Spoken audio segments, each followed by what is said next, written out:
I think I know enough about the game now to talk about the characters. So let's start with Jago. Fulgore.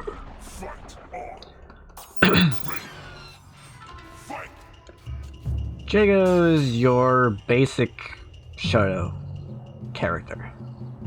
Kind of. In the current patch, for some reason, his uppercut one-shots you. So, currently, he is a character that just sits there and does nothing, and then DPs when he thinks you're going to do something, and then he wins.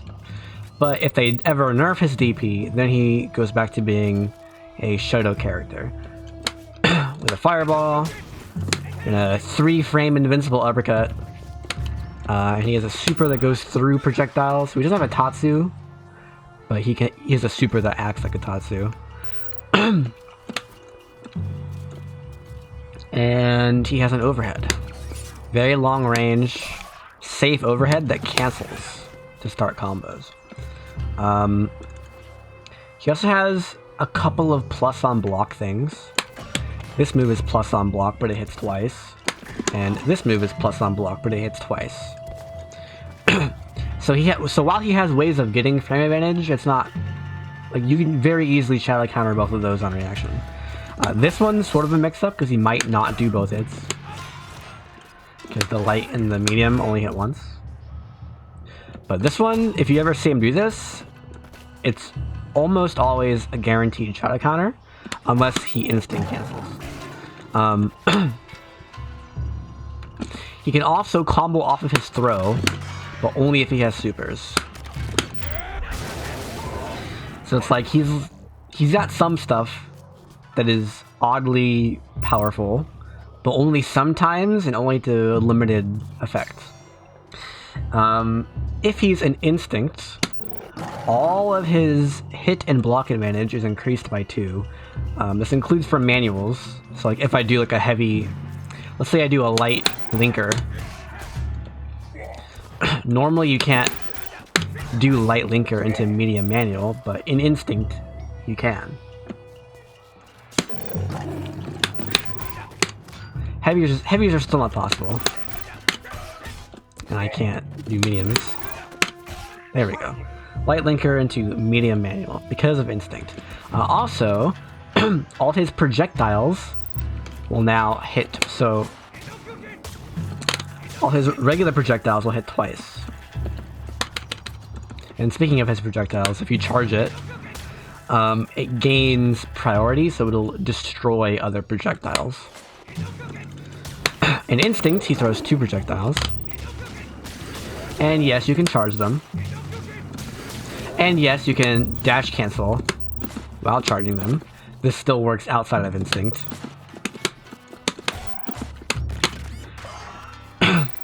Although every time you do it, it's not very advantageous. You're not going to get any cool combos or frame traps off of this. It's not possible.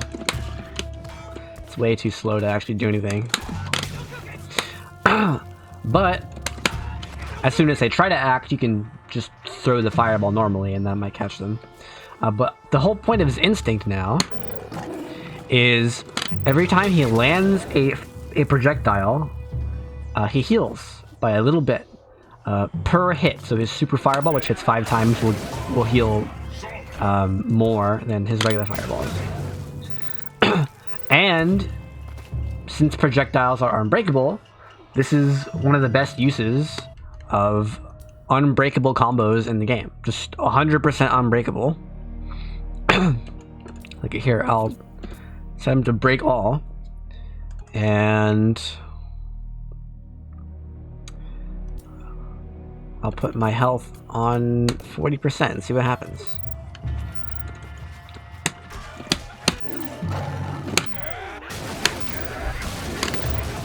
Oh, my health isn't regenerating, but all that's unbreakable because they're all projectiles.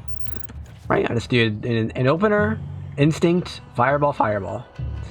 And that will heal me for, I don't know, 20% or something if I do the full thing. It's very, very powerful instinct.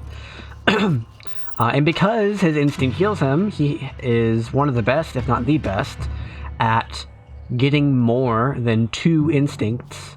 per hit. per match, because your instinct gain is tied to how much damage you take. So if you heal, you can take more, which means you get more instinct. So Jago's the most likely to get a third instinct per match. But yeah, that's Jago. Very, very basic footsies character with a Shoryuken and a Fireball. And some cool stuff in there too that they gave him in later seasons. Next is Sabrewulf.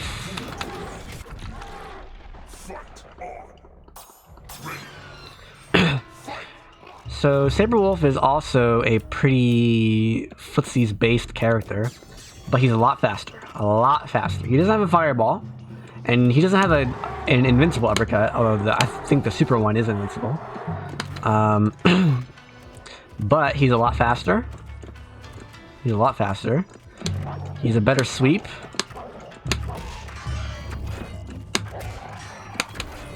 And his forward dash goes through the opponent and can be cancelled during the latter part into attacks. Like that. That's almost unreactable. If they're really, really, really, really, really, really, really, really on point, they might be able to react to it. Yeah. Another thing he has is he can just sort of YOLO from full screen with his running move.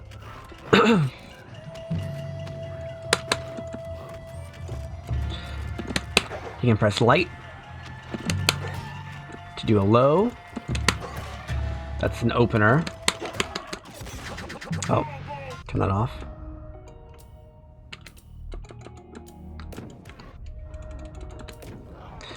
You can do medium to do an overhead. There's it's a little slow. They slowed it down at some point, so it's kind of reactable. It's still really fast, and that one's also an opener. He can also do this move, which is just a launcher, but it's safe-ish. It's safe-ish. It's not a low or an overhead. But you can do a juggle off of it. And this move is good in juggles. So if I do this,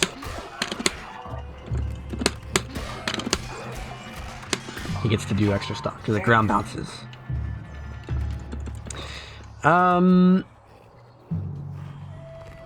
That's sort of all you need with Sabrewulf, because his fast walk speed, he's got good jabs. He can dash through you for a cross up. Throws a hard knockdown, you get a safe jump or whatever you want. And if you're further than that, you might occasionally, instead of playing footsies, do one of these to get in that way. If you're having trouble against zoners, you have a dive punch thing. Is it back? Let's me kick. Yeah. You have a dive claw, which can help you get around certain types of zoning.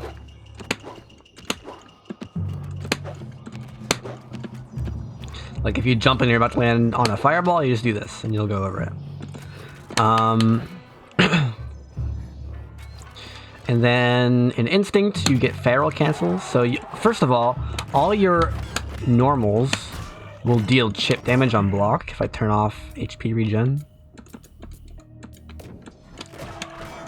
See, he takes damage on block from my normals. He used to also get a damage bonus in general with an Instinct, but they removed that. And you get a special Roman cancel type thing by pressing the Instinct buttons again, which looks like this.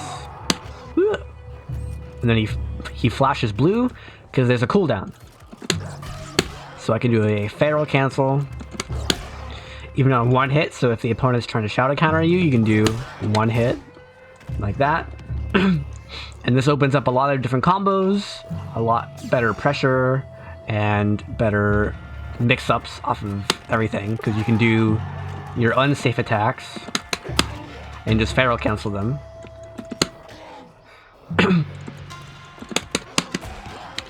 Like that.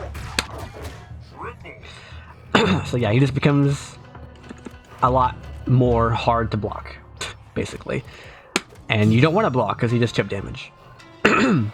Also, he has one weird move, which is back heavy punch. Just by itself, it's plus on block. It's kind of slow on startup, but it's plus on block. But you can charge it. And if you charge it all the way, it's unblockable. And on hit, it's a combo every time because it's cancelable. You can't dash cancel it, like Jago can cancel his fireball, but it's still very good. Yeah, that's Sabrewulf.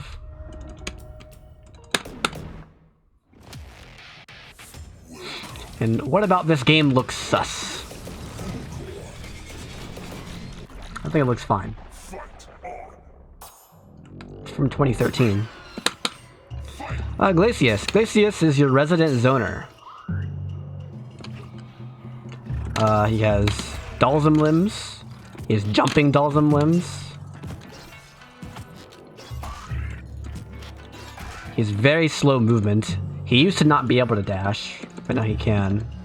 But it's still very, very, very slow. And he has fireballs. That's not a fireball. He has fireballs that bounce along the ground. You can use these to do mix-ups, but he doesn't really have like an overhead or anything. His throw leads to a combo if you throw them into a corner, but if they're not in the corner, then you don't get anything. Like he's too far to the combo. That being said, he does have an unblockable from full screen. This is reactable. And that is a throw, so they can jump over it, despite what it looks like, being like a huge pillar. If they're airborne, it won't hit them. If they're in block stun, it won't hit them. So this is reactable, but if they're not paying attention, they might get hit by it. And he can actually use this as an opener for combos. He has ranged doubles, and he can use it again as a linker. So he has straight up full screen combos. Like that.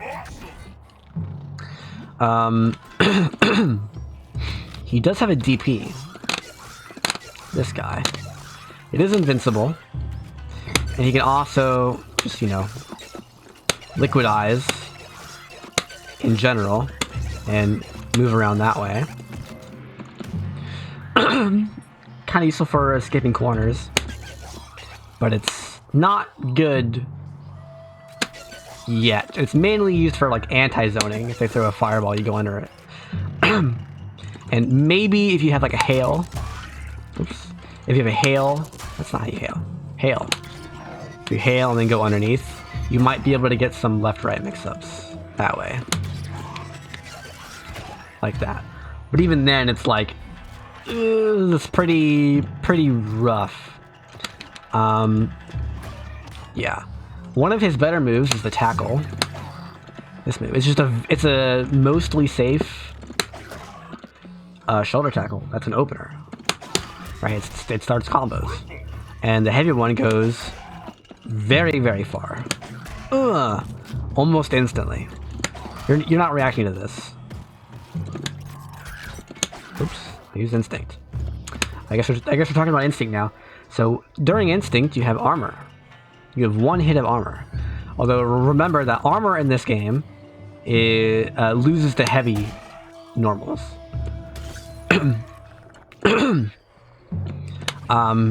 Yeah, but he only gets one hit. If you do a 2-hit move, the armor breaks. But he can still block, so it's like it doesn't really change that much. But the armor is useful for when you don't actually have a frame advantage. You can still do things like go for throws, and they can't really counter hit you with a quick button because the quick button will just lose to the armor.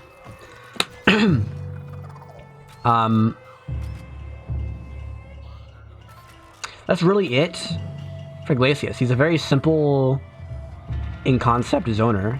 He has different projectiles that you can throw, so each of them go different angles. and you can hold the button. Oh, I forgot my input display's on. Let me turn it on.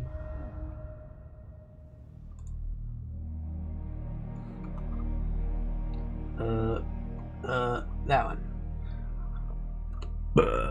Ooh. Excuse me. So if you press and hold the button, he'll charge. And as you throw one, you can press the other buttons to throw them, and then you can release them in whatever order you want. Up to a maximum charge time, but yeah.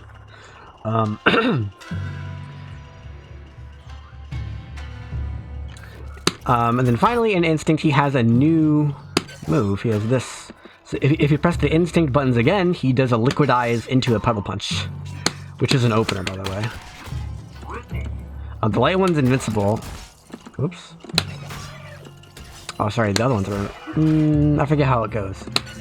But the light one's an opener, and if you're in Instinct, the Instinct one is also an opener. But you can also press forward plus Instinct to do a cross-up. And not only that, but now you have faster Liquidize. Right, so you can do things like... Oh.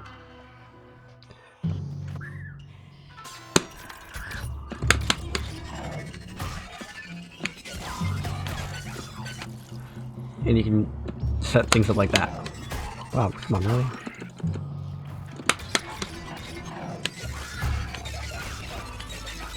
You know, and do mix-ups like that. I don't play Glacius, so I don't know how to do them good. But they do exist. And that's basically all of Glacius. He's a zoner. That uses ice stuff. Thunder. Thunder's a grappler, kind of. He's not your dedicated grappler like General RAAM. We'll get to him almost last. But he's still a grappler. He can still throw you from this range. Like very, very long range, unreactable grabs. Hard knockdown. Get whatever safe jump you want. But what makes him insane is just his combo damage. He does so much freaking damage. That wasn't even his damage ender. That was his... actually, maybe that is his damage ender. I forget. I think that is his damage ender, actually. But he just does so much freaking damage.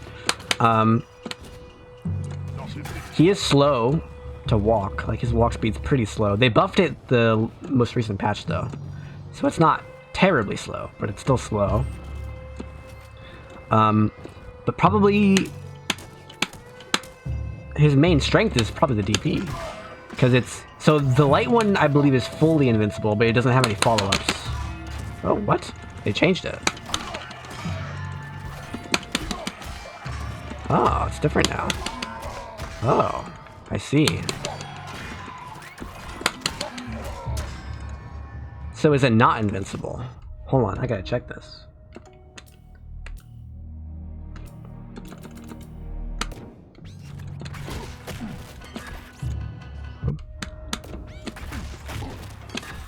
Come on.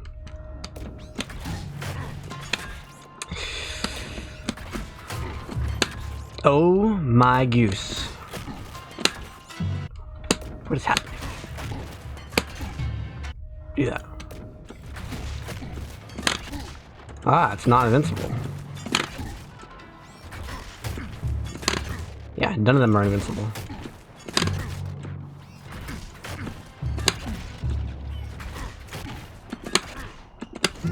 Ah.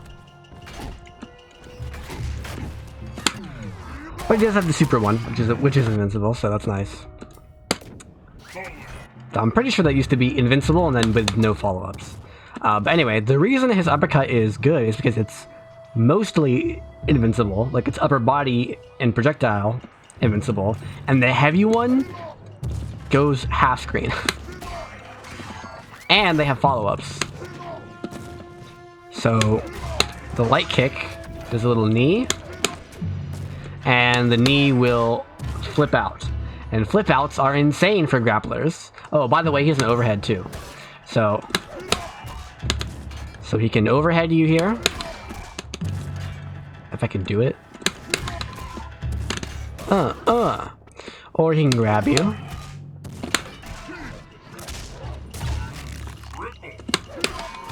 or you can do a basic low. Those all still work. The medium kick follow-up is a hard knockdown.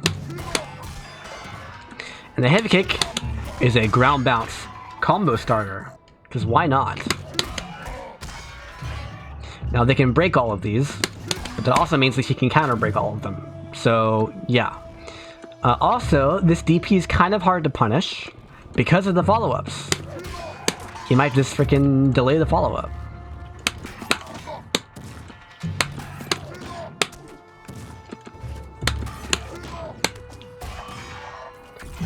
Now, if you have a DP, it's not a problem because it's invincible to follow-ups.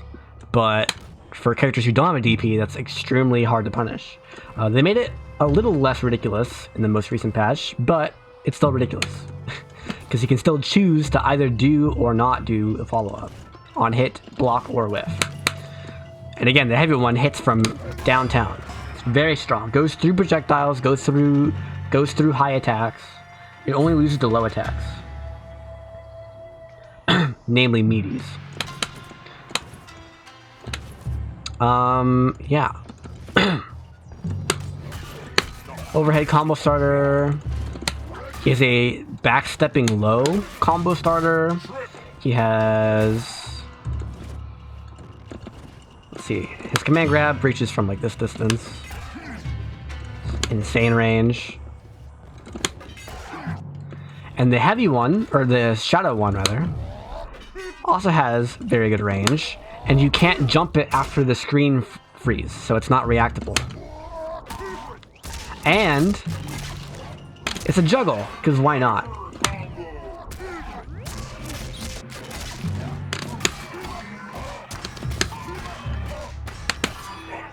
Because why not? That's all the basics, but he can also press 3 punches, and now he gets a charge. And when he's charged, he gets one fully invincible dash that can go, through the opponent. But if you're an instinct, you just get it for forever. You get an infinite number of them. And he can cancel into it as well. I thought he could. Well, it's specials only, I guess. But yeah, you can cancel into it as well. Even outside of instinct, if you have the power up, you can cancel into it like that. Yeah. One small thing he has is his back throw. His back throw is an opener and a linker. Right? He can do doubles after it. You can also just do it as a linker to exchange. Although it's mostly not used for that. That's not very good because it does no damage, but still raises the KV meter, and it can still be teched as a linker. Yeah, he just does a lot of damage. That's what makes him stand out against the other grapplers, is that he has like an overhead and a good low, and really good damage. Like, he has all of it. Plus the gimmicks with the instinct dashes. I feel like he has something else in instinct, but I forget what it is. But those are the big things. Which, by the way, I have a pretty extensive guide for this game on my website. I'll also put it in the chat right now, because why not?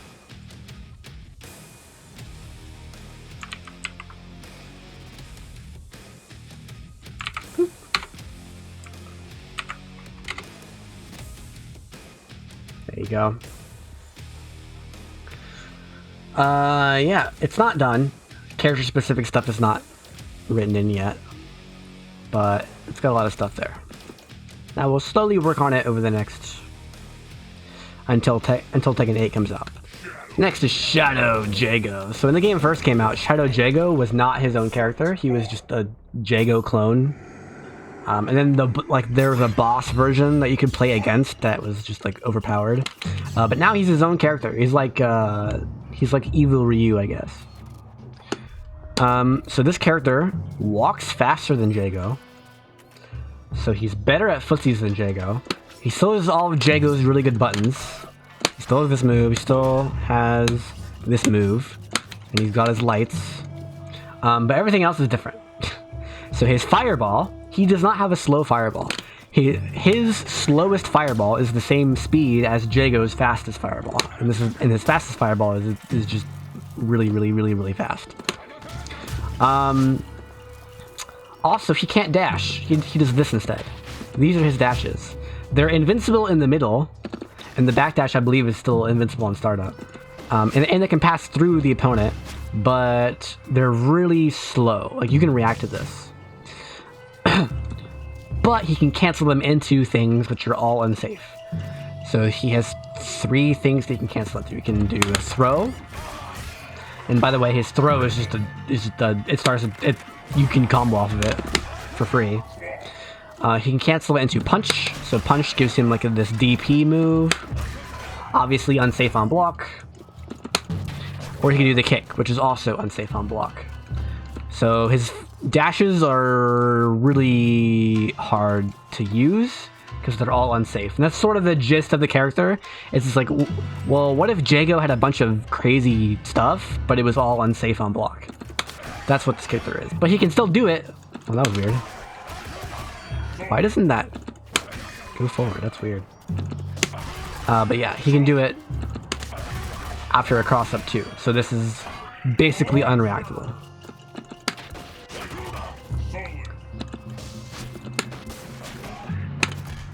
Yeah. One thing you probably noticed is that his meter looks a little different. It says surge down there. So if you press the button again, after performing a special move, he'll do it in some enhanced version. And the enhanced version of the fireball throws an anti-air fireball up. But the thing about this is that you can't, like, confirm it. Like, I can't see that he jumps and then do it. You have to do it immediately. And the same is true with all of his other moves. So he does have an uppercut, but it has horrible horizontal range. It goes straight up, but it does work very well against cross-ups. So this character would be broken in Street Fighter 6. And if you enhance it, you get a double hit for a juggle. The same is true of the dash version. Well, I missed. Like that. Here's a slide. Low slide that crosses up. The enhanced slide is a slow cross-up. Like they actually have to block it cross-up. The regular slide they block from the front, and then if it hits, he slides behind them. But the enhanced one, he teleports behind them instantly.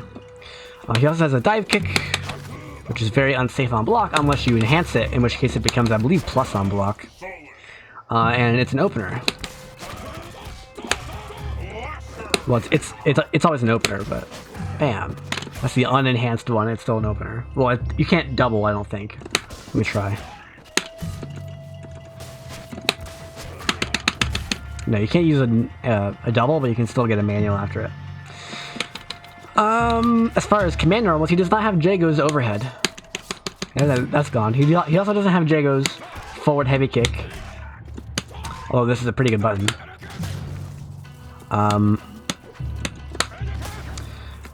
He has a different overhead with back heavy kick, which is a stagger, so you can throw after it.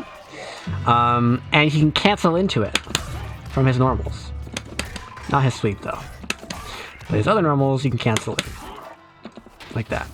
And it's only -3 on block, so 3 frame DPs will punish it, but nothing else will.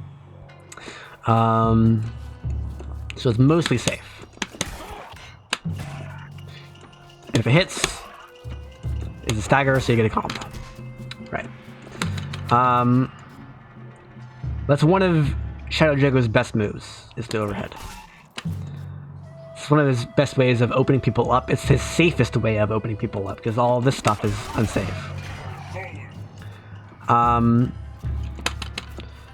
He can also do a couple of his moves in the air. He can do, well, first of all, jump heavy punch is ridiculous. The pizza cutter. ridiculous. But also he can do Fireball in the air. And if he enhances it, it goes down. And you can do the dive kick straight from the air. And the strength of kick that you use determines where he goes. If I do the heavy, he like travels really far forward.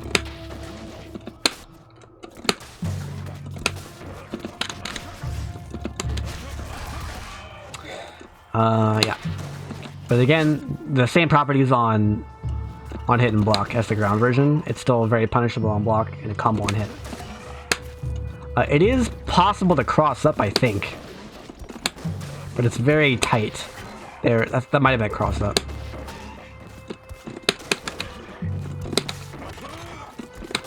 Let me enhance it, see what happens. Oh yeah, it does autocorrect if you go over their head too. That's the basics. Is you don't have laser sword anymore. You don't have anything that's plus on block anymore. And you don't have any safe ways to start combos. Aside from this. Oops, this. He's a very high risk character that has some insane potential.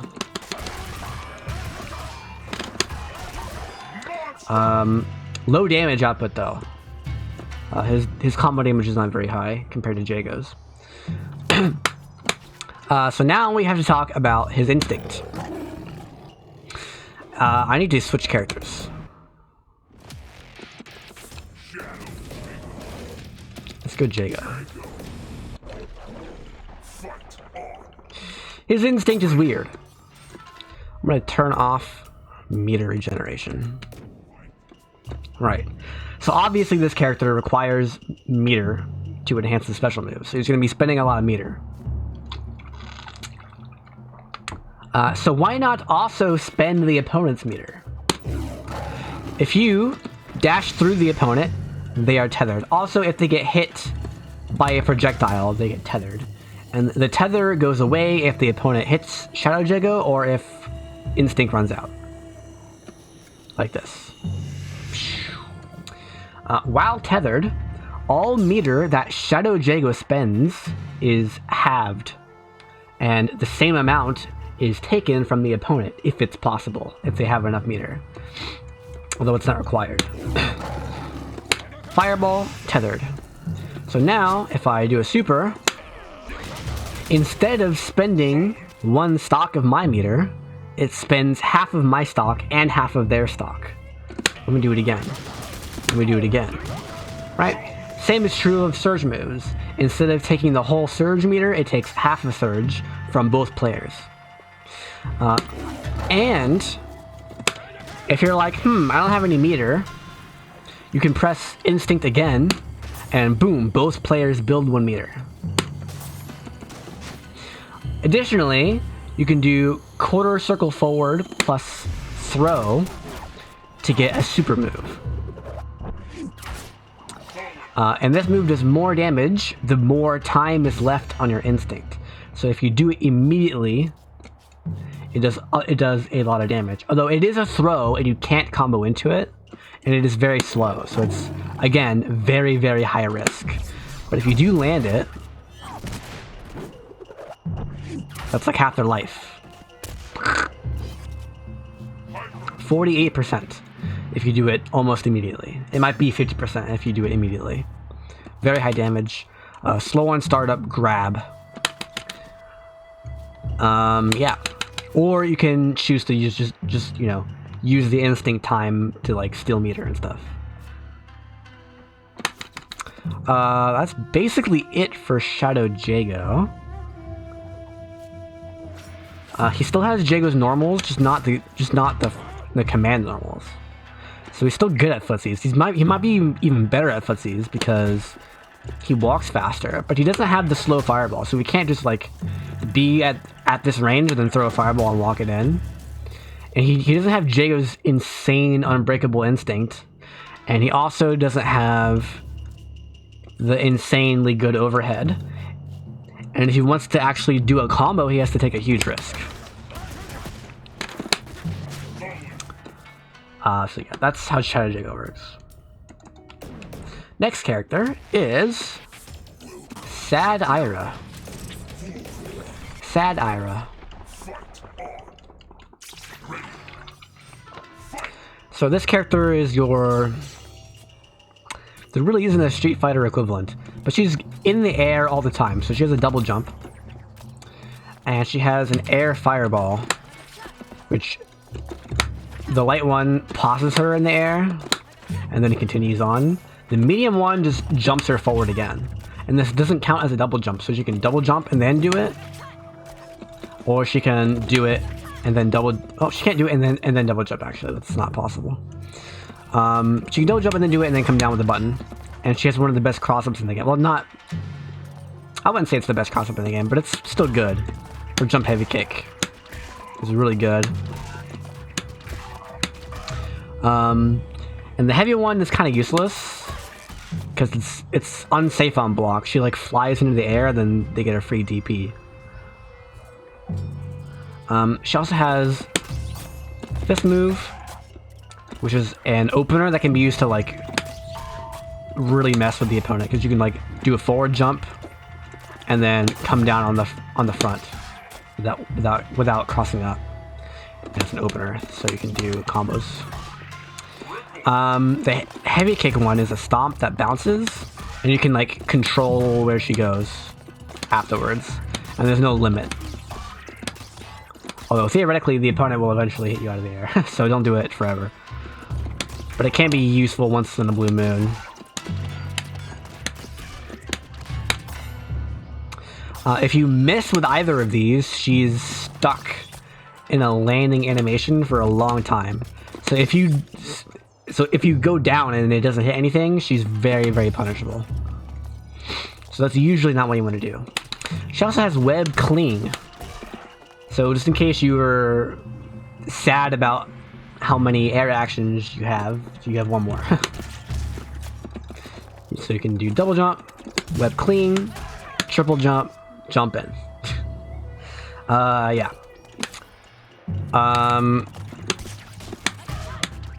Yeah, huge mix-up potential with left-right with this character. However, she does not have a grounded overhead. That is the main weakness of this character. She doesn't really have mix-ups outside of the air. So if you're against Jago, who one-shots you with his 3-frame uppercut, it's like, well, I guess my character sucks. But against characters with no DP, she's quite threatening. Very annoying to deal with.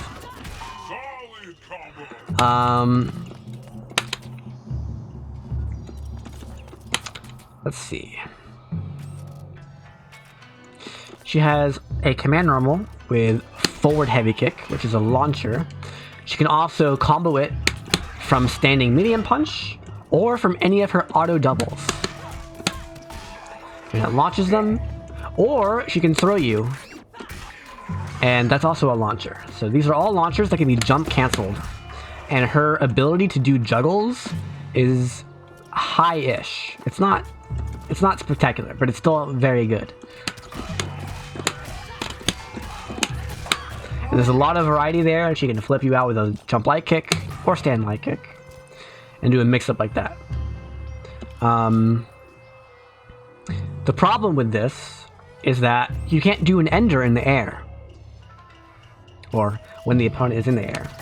So what am I going to do about all this white life? Well,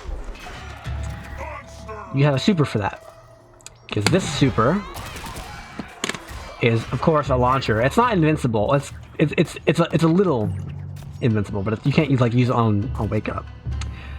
But it cashes out juggles. So if I get a bunch of juggle, or a bunch of damage, and then I go for a juggle, whoops, I can cash it out and keep going, because why not? So yeah, that's a very good use of meter. If you land one of her launchers, or if you land a throw, you cash it out with that super. She doesn't have a DP. A huge weakness of the character. She doesn't have a DP. The closest thing she has is Shadow Web Cling, and she can come down with a jump attack, but it's still very easy to anti-air this on reaction.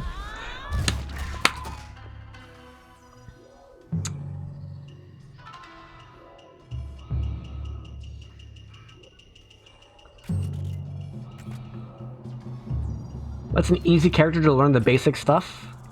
All characters are easy to learn the basics. The problem with this game is that basics do not get you very far. Every character is so unique that you need to learn your character, and more importantly, you need to learn how to play against your opponent's character. This is not an easy game. You need to know how to play against all 29 characters. And all 29 characters are very different. Like, probably Fulgore and Jago are the closest to each other, and they're very different. They're still very different. Yeah, this game is hard. This game is not easy to play. Well, it's easy to play, but it's not easy to win against good players. It takes a long time to get to that point. Not as long as KOF, and for a different reason as KOF, but still very hard. Every matchup's a different game. So you have to learn at least 29 different games in order to not get blown up by a good player. That's it for the basics of Sadira. Her Instinct. Oh boy. So during Instinct, she can do webs by pressing the Instinct buttons again. And these persist on the screen for several seconds. Huge block stun, huge hit stun. It freezes the opponent during juggles. Like, very, very good Instinct. Like, if I juggle them into it, it's still a huge juggle. Additionally, so you'll see me use the webs a lot because it's stupid. But I can, you know, do mix-ups that way. Like, very hard to break manuals at totally unpredictable timings and strengths. This used to be even more ridiculous, but they patched it. If you're interested, go watch a Season 1 video of, what's his face? What's his name? There was a really good Sadira player in Season 1. What was his name? I forget what his name was. He had like an afro. And that didn't use webs. It used the other property of her Instinct, which is that now all her stuff, all her normals, all her specials are jump cancelable on hit and block.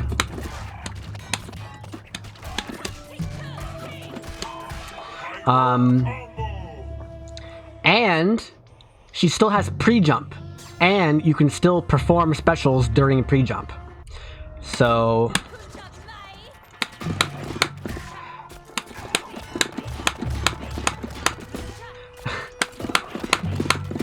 which means that you can do a special, jump cancel the special, then cancel the pre-jump frames into the same special, and it's like it's really hard to deal with.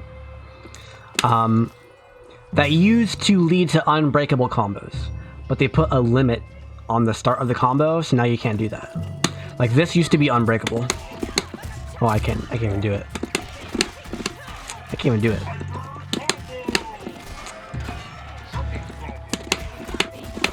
Nope, I can't do it. I'm not good enough. But yeah, she used to have a lot of unbreakable damage during Instinct, but they patched it. Now you mainly use her Instinct for this type of stuff, right?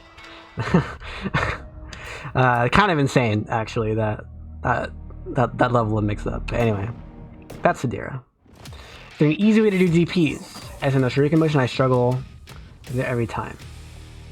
You have your, well, first of all, you can play a character with no DP. Or second, you can... There's a couple of shortcuts that you can use. This is a shortcut. So, all I'm doing is you can look right there. I'm wiggling between down and down right. Down, down right, down, down right, down, down right. And then when you want a DP, you press down right plus kick. Or punch, depending on the character. With this character, it's a kick. Right. So if you use numpad notation, it's 3, 2, 3 plus the button.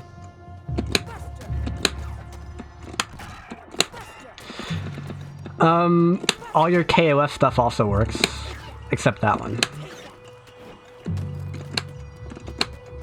Okay, that one doesn't work.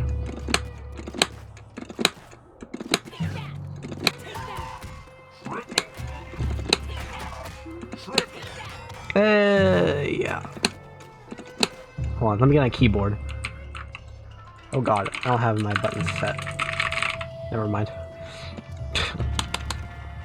But yeah. Orchid. Orchid is... Man, I don't know. She's a very basic character. She's... honestly just as basic as Jago. I don't know what kind of archetype she is.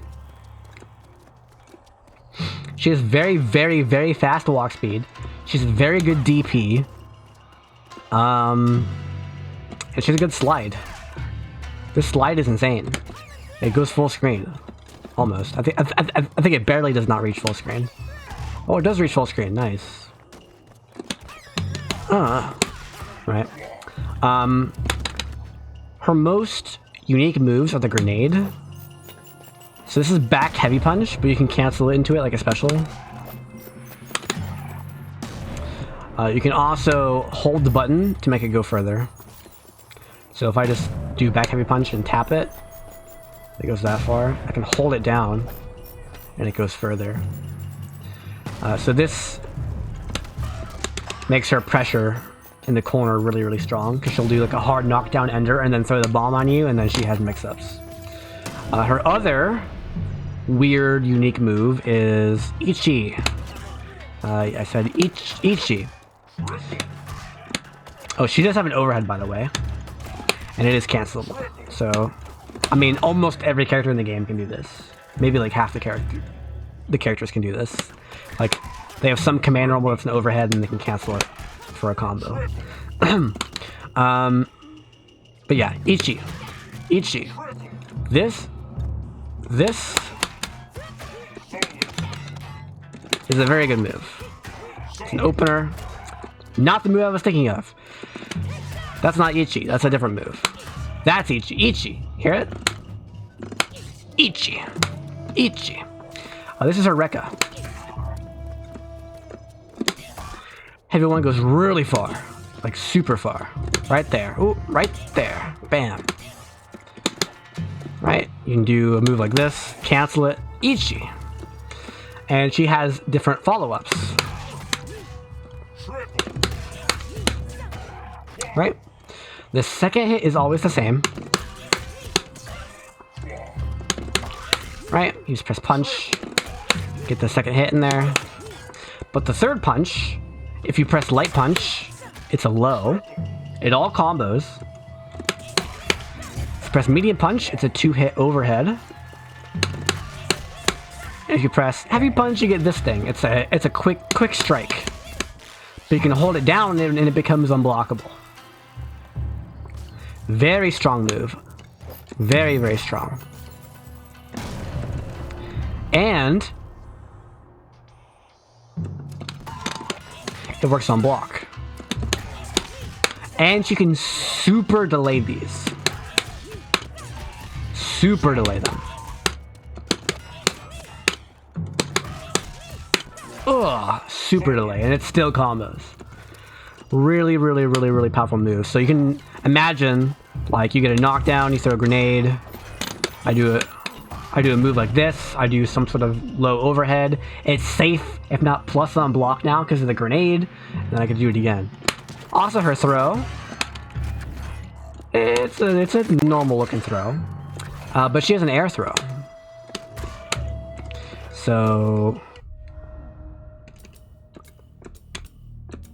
if he jumps, I get an air throw. Oh, and guess what? It's a combo starter. Also very powerful.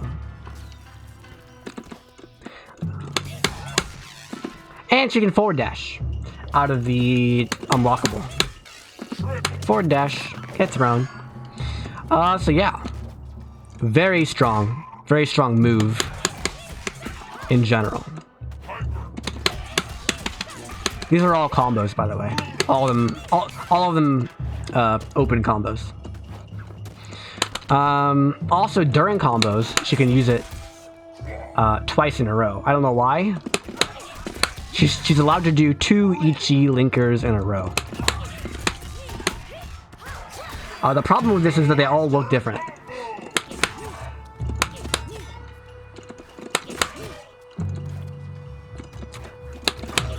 Right? The light linker looks like the low, and the medium linker looks like the overhead. And the heavy linker looks like the unblockable. So you never want to use it. It's kind of useless. Good players will be like, oh, you did that linker. Break. Anyway. Also, she can do this. Shadow DP. Air throw. That is still breakable with lights. It's a breakable with lights throw, but because it's breakable, she can also counter break it. So it's like... So yeah, very strong. Her Shadow DP can start a combo if you're willing to take that 50-50 coin flip. Trying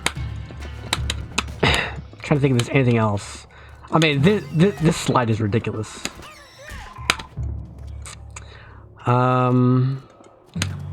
Regular overhead. Very strong medium punch and heavy punch. It's a little slow though. Yeah, very strong moves. Instinct. We get a cat, and if you press the instinct buttons again, we get more cats. And they added something else to this, but I forget what it is. So I'm gonna look real fast.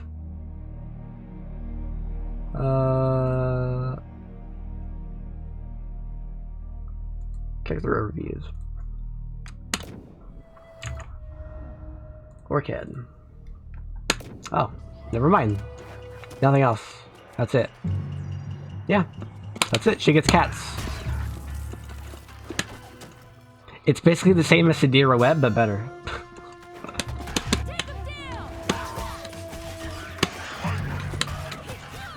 Yeah. That's Orchid. She's a very basic character. I think she excels at mix-ups. She's a very basic, fast walk speed footsies character that excels at mix-ups. Like, if she hits you and she gets her hard knockdown, she goes to the freaking Rekka mix-up. Overhead. Grenade, overhead again. Right? Yeah, pretty simple to explain. Spinal! This character is something else.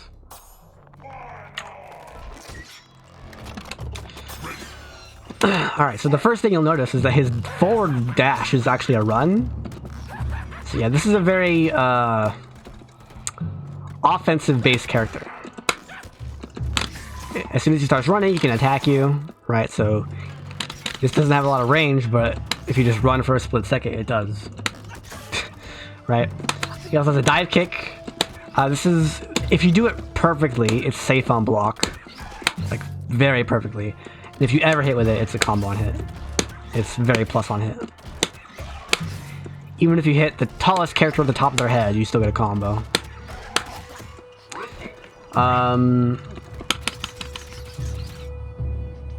Yeah. So this move, back light punch, will absorb any special or super attack from the opponent. Right, so if he throws a fireball at me,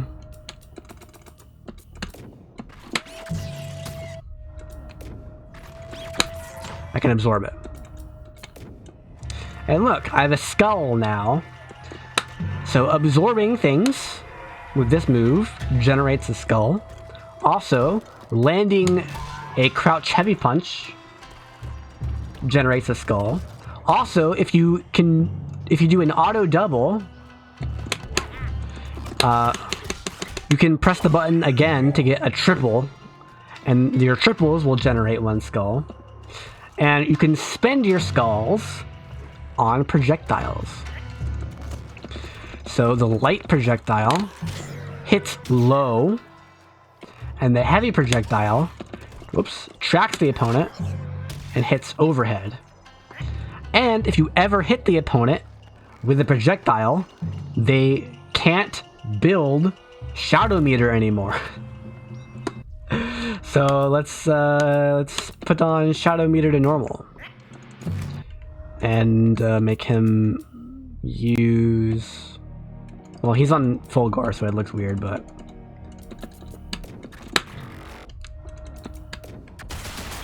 use your meter. But if Spinal gets hit, the most recent curse is lost. Oh, I gotta get skulls. Bam, cursed, and now he can't build meter anymore. And it lasts for 30 seconds. Or is it forever? I think they changed it to 30 seconds. Well, we're gonna find out. Yeah, and these stack. So if I curse him 5 times, then he needs to. Yeah, okay, it is 30 seconds. If I curse him 5 times, he needs to hit me 5 times to break the curse fully. The super fireball does not require a skull and does an instinct curse, so they can't build instinct anymore, which is insane because now you're dealing. So like with this character, your combos go like this. Whoops. You do your opener and then you do a fireball. I don't have a meter. You do opener and then you lock them out of their instinct. It's a projectile, so they can't break it. And you get a manual after this. Bam. So that's how you play the character. As you get a hit, you super. Ow, I missed the buttons. And now the entire damage dealt during this combo doesn't build them any instinct, including the ender. So this character is really good at preventing the opponent from using instinct. Let's see. His other special moves, if you do the heavy version, will also consume a skull. For example, this move is normally like just a charge strike. But if I have a skull, it becomes projectile invincible, so it'll go through projectiles. There's also the teleport. So he can do light teleport, goes here. This is all based on the opponent, so it doesn't matter where I am. The light teleport always goes to that one spot. Medium teleport goes to that spot. Heavy goes behind him. And if I have a skull, I can cancel the heavy teleport into special moves. So it's like impossible to punish. Yeah.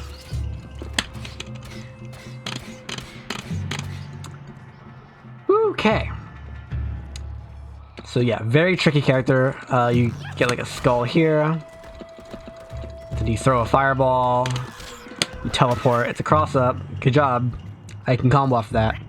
Especially if I have 2 skulls. And he also has an ender that builds him multiple skulls. So if I use it as an ender, I get 1 skull per level. So that was ender level 4, so I got 4 skulls. Alright, let's talk about instinct.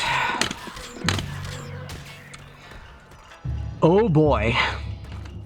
First off, 3 skulls instantly when you activate instinct. Yeah. Also, there's no longer a projectile limit. So I'm allowed to have 2 or more projectiles on screen at once.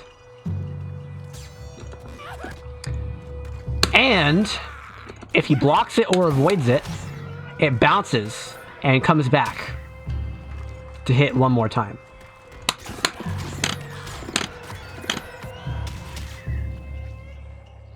Yeah, this character's nuts.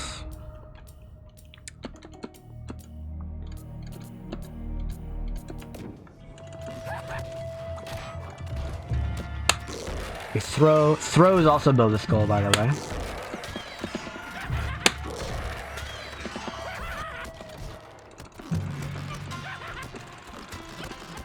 Oh, also he can dash cancel his normals using 1 skull. That also works.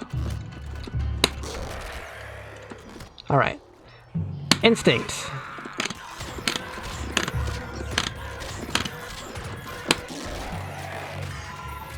Yeah. This character is insane during Instinct. Insane. Also, any skulls you generate are doubled. So if I land a throw, I build 2. I build 2 skulls during Instinct. So how do you deal with him? You hit him. If you can hit him with anything, all the projectiles go away instantly. Good luck. Just don't let him get started, and then he's not really a problem. But as soon as you let him get started, he's a problem. Right? Whew. So again, all your combos are going to start like this. He locks you out of using your instinct. That's main strength number 1. Other strength is if he gets a knockdown, he can do a fireball and then teleport, and then that's a mix-up like that. And his third strength is instinct is insane if you let him get going. Obviously, you can also do a projectile invincible move to blow through all of it. That works too. But yeah, it's still insane. And that's Spinal. That's Spinal. Alright, last Season 1 character, although technically Shadow Jago is not Season 1. He was in Season 1, but he didn't play like that in Season 1. Fulgore. Fulgore is a little weird because of his meter. So notice I don't have Shadow, I have a power reactor. And notice the little spinny thing in the bottom corner. This determines how quickly I build meter. So if I turn this, every time that purple line fills, bam, I build 1 pip of meter. So it's like 1/3 full, it's like half full, it's like 2/3 full, it's almost full, and bam, I build a pip. Shadow moves cost 4 out of 10 pips. And there are certain things that this character can do that cost 1 pip, which I'll go into shortly. But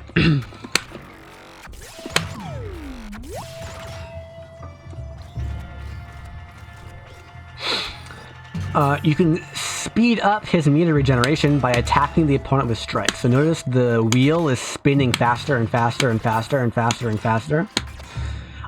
If you make contact with strikes against the opponent, it spins faster, and you build and you build meter faster. If you use projectiles, including this projectile, it blinks red and it goes slower. Right? Same with teleport. And unlike Spinal, Fulgore's teleport is the light kick version goes left, and the medium kick version goes middle, and the heavy kick version goes right. Whoops. Yeah.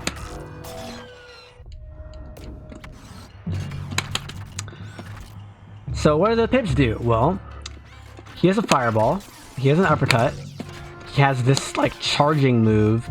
You can hold the button down to make it like plus on block or something, but it's not terribly useful. And he's a teleport. So those are your 4 moves. So, oh, and laser. But what you can do is you can spend 1 pip to cancel your specials into each other whenever you want. So I can do fireball, fireball, fireball. I can do fireball. Oh, he jumped. I better anti-air now. You can do fireball, fireball, laser. You can do drill. Oh, I'm doing a fireball now. I can do drill. Oh, I'm teleporting now. Yeah, all these are possible. Yeah. Additionally, you speed up as you build meter. So this is my normal walk speed. But if I build meter,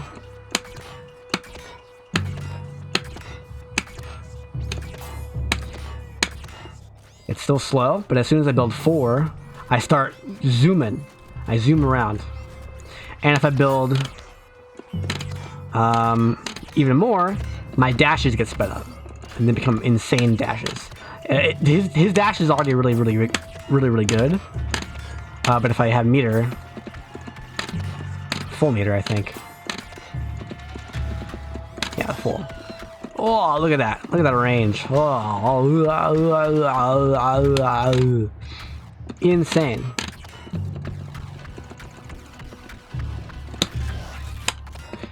Yeah.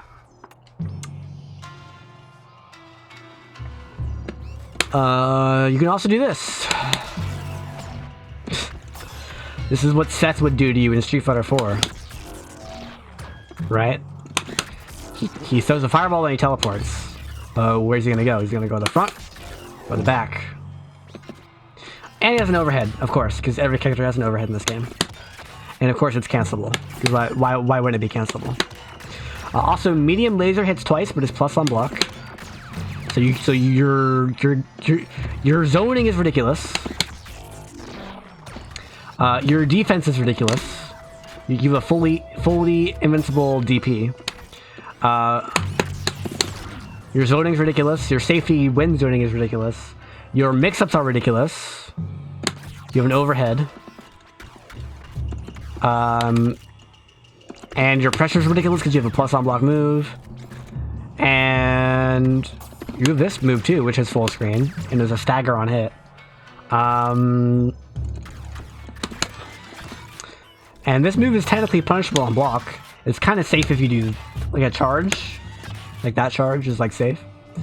But it doesn't matter because you can just DP cancel it, and now it's not safe, or it's not punishable on block because you just get DP'd. Yeah, this character is ridiculous. What about Instinct?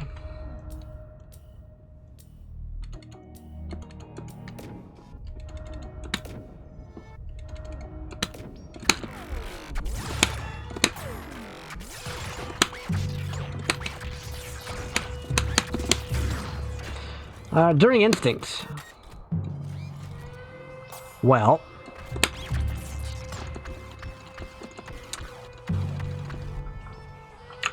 make sure I didn't miss anything. Yep.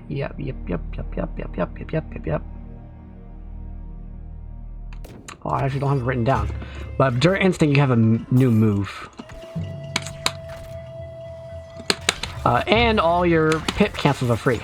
So normally this costs you 1 meter, but in Instincts, you just do it for free. Right? For free. For free. Insane. Absurd. Also, you get a new move. So if you have full meter, you can do this. Nope. This. There it is. Hype beam. Super beam. Does a lot of damage. Does a lot of potential damage on block.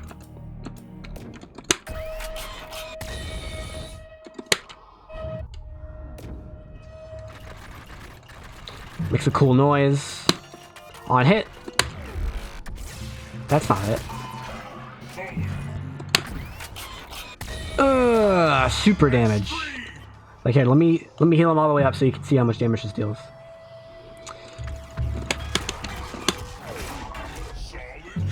Okay.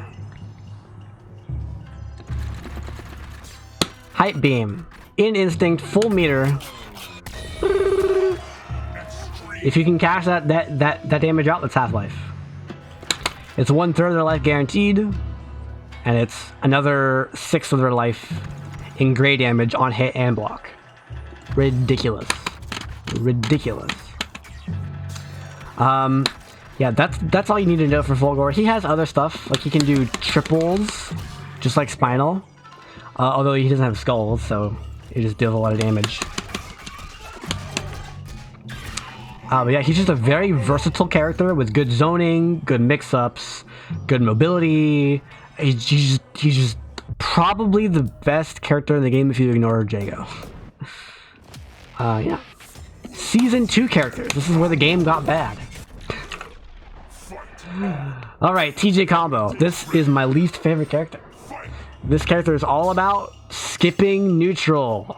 Because I have a charging armored move that I can also cancel if I wanted to. Or I can roll forward. Or I can do a knee. Fully armored on the startup, wall splat. That move alone is annoying. But also he's really easy to play because you don't need to do quarter circles. He doesn't have any quarter circles.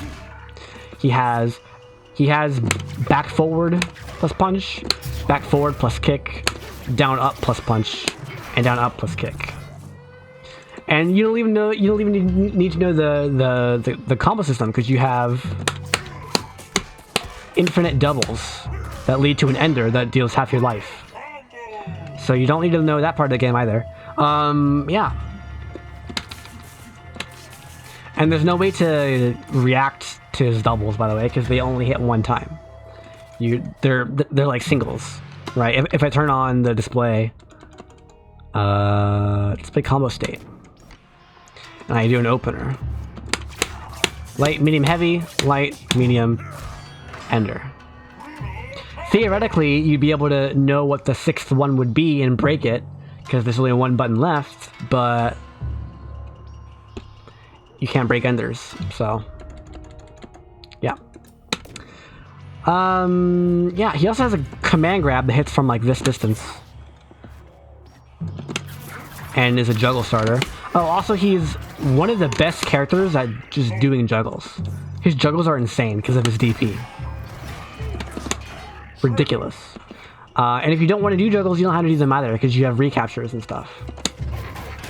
That move recaptures. So it's like... I feel like doing a ground combo now. Yeah. And you don't even need to use instinct. So first of all, what does his instinct even do? I don't even know what it does. It's probably just frame advantage. I can look at it, I guess. Oh right, everything he does is faster. All of it. That's his command grab. That's his jump. All of it is faster. Right? So that means everything is faster on startup. That means everything has better block advantage. That means everything has better hit advantage. That means he has better manuals. Just everything is faster, which means everything is better while he's in instinct. Oh, and if you kill him while he's in instinct, or while he has instinct,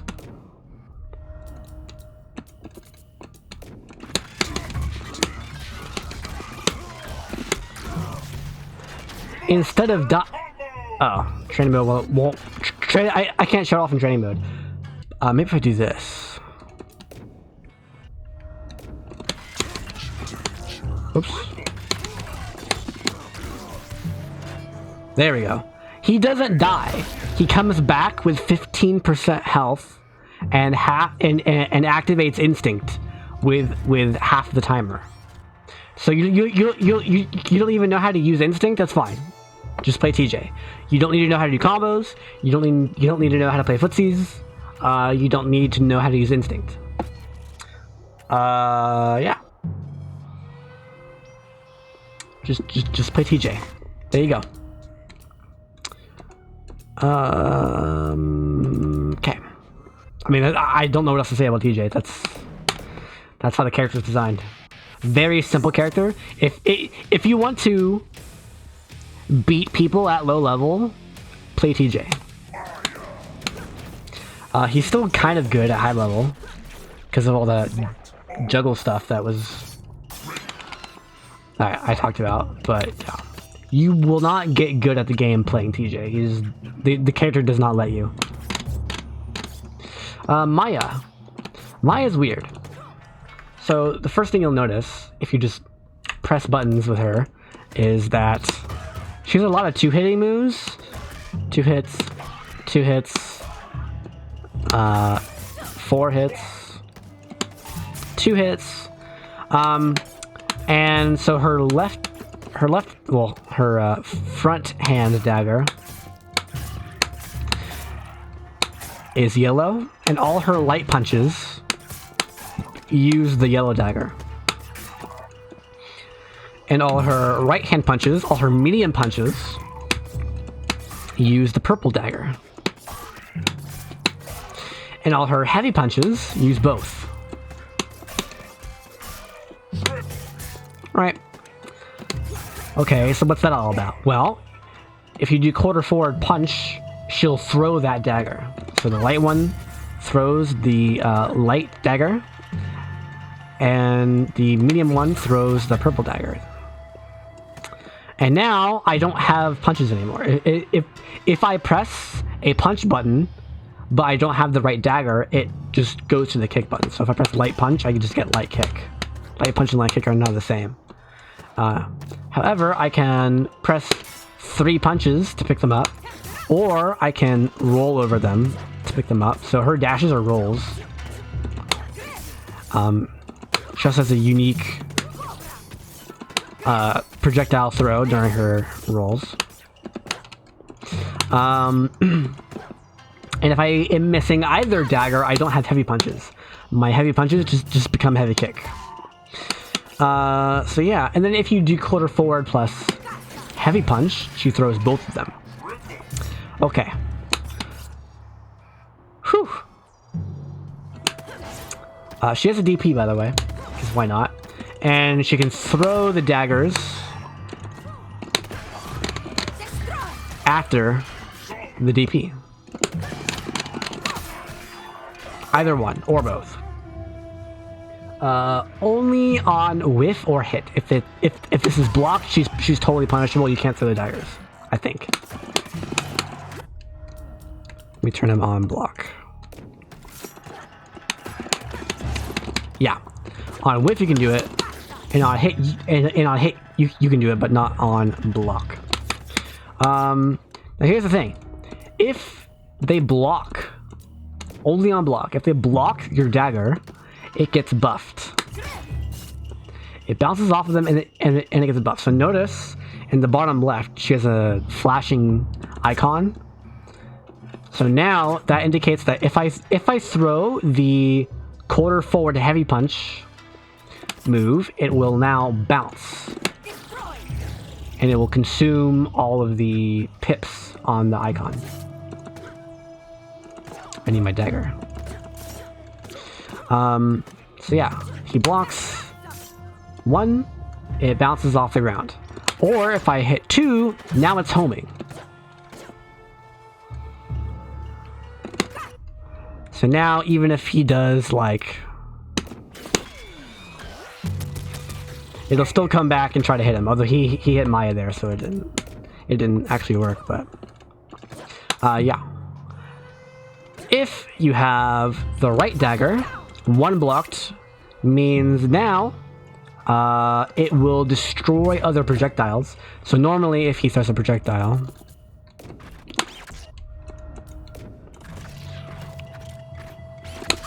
it'll just fall on the ground.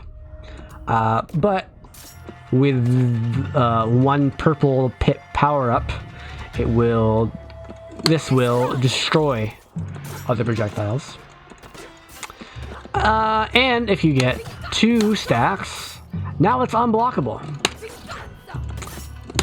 Bam, unblockable. Unblockable combo starter. And these stack. So I can do all 4 pips, and now I have a homing unblockable that destroys other projectiles and starts a Jago combo. Yeah, so don't let her do that. The best thing that you can do is try to like jump into it. Because it'll be harder for her to like do a recapture and do a big combo. But yeah, when this character first came out, she was the best character in the game. Just because of the way the system worked. But now they've buffed every other character, it doesn't matter. She said this has Mantis.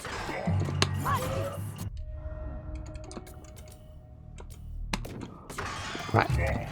So this is a grab that only hits standing opponents. If he crouches, I can't hit him.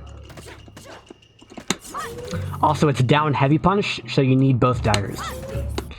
But what it's useful for is it will cash out juggles. This might be the only meterless move in the game that you can use during juggles to cash out white damage. I don't know how to do it with her.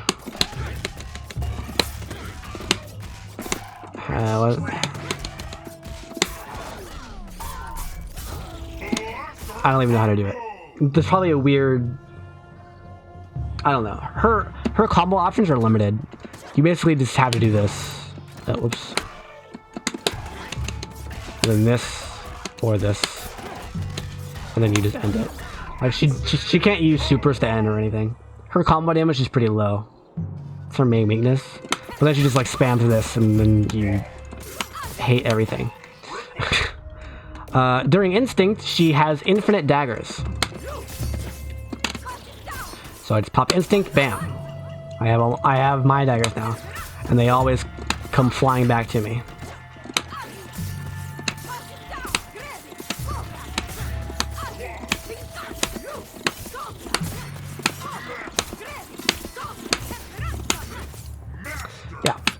That's basically it for this character. She's pretty simple, actually. Ironically, it's just the pip stuff that's weird. Oh yeah, her main source of damage is to use the pips. I forgot about that. So block for me.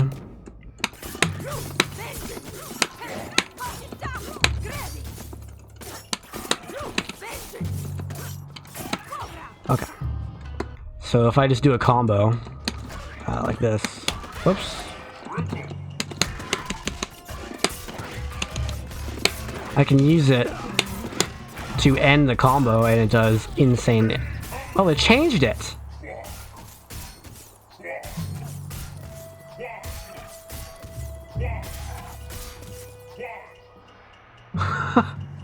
Okay. She could do mix-ups like that. Oh, and it gets more number of hits per pip you have. That's right. So by default, each dagger hits one time, but if you have a pip, the dagger stays and hits again. So you can get 6 total hits. They changed that. I forgot. I need to change my notes. Is that everything there is to know with this character?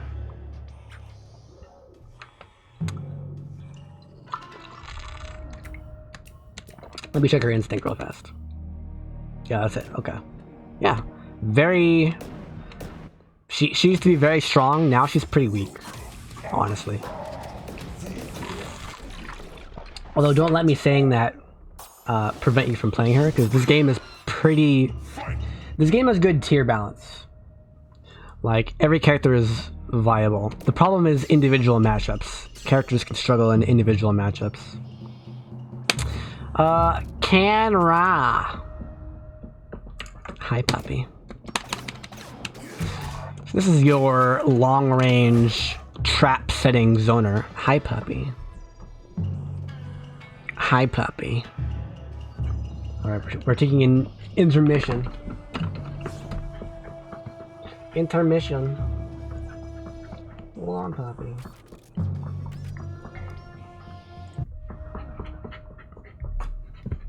Come on. Hi, puppy.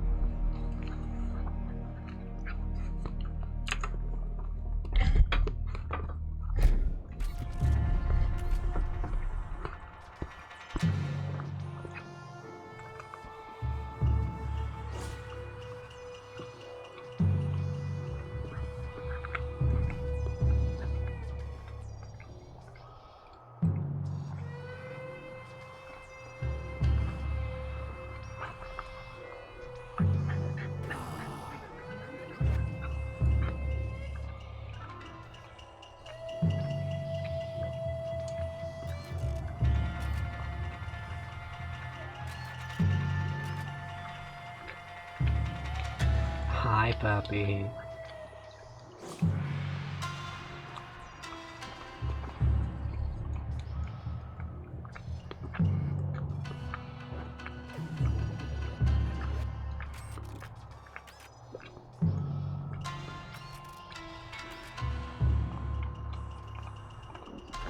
What are you doing?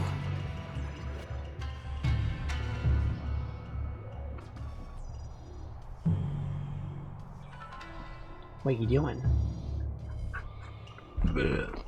Hi.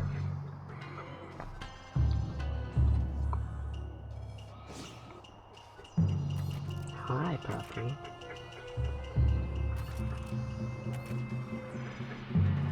Hi.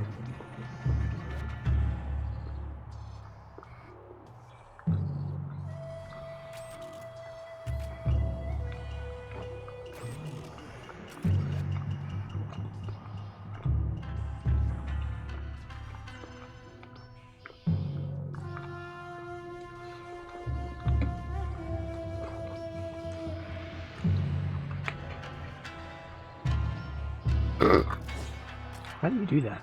How do you do that, puppy? How do you do that? How do you do that? Hmm?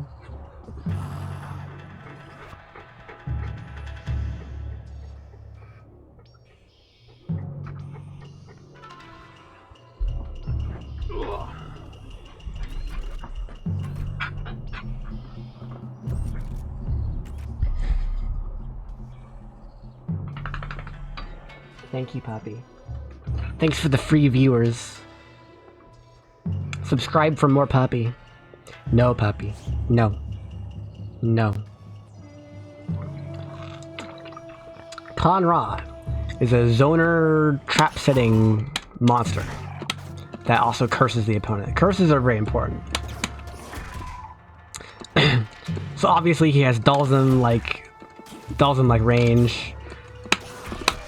And it cancels, you can start combos. He has really long range command grabs. He has anti-air command grabs if they jump.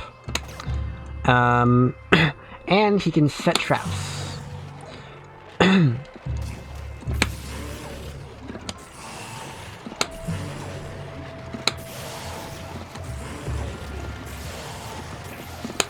Here's the arrow version 2.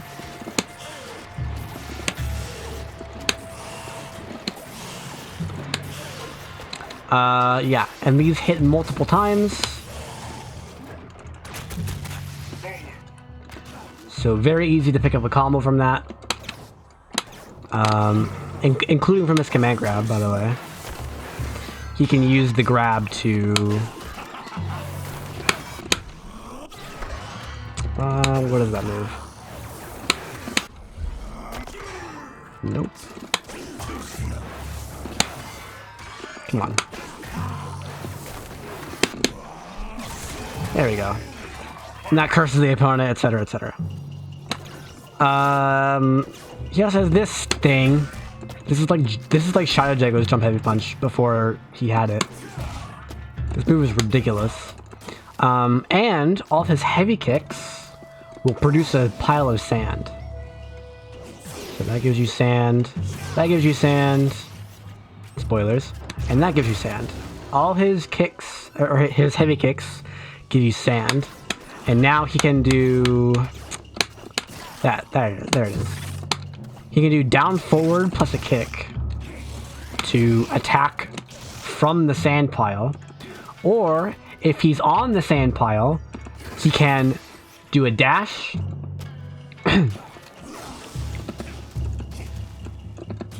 Forward dash only. Or a jump. Well, I guess it has to be a super jump. Yeah. Or a super jump. Or he can tornado through it. He can hold down the tornado and the fully charged one is unblockable. But he only has one at a time. But because of his jump heavy punch, this type of stuff is absurd. Absurd.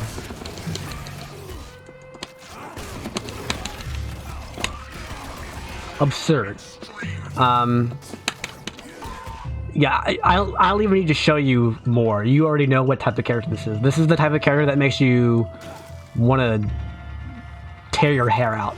Because he knocks you down. He sets up traps. You can't get near him. Oh, I see.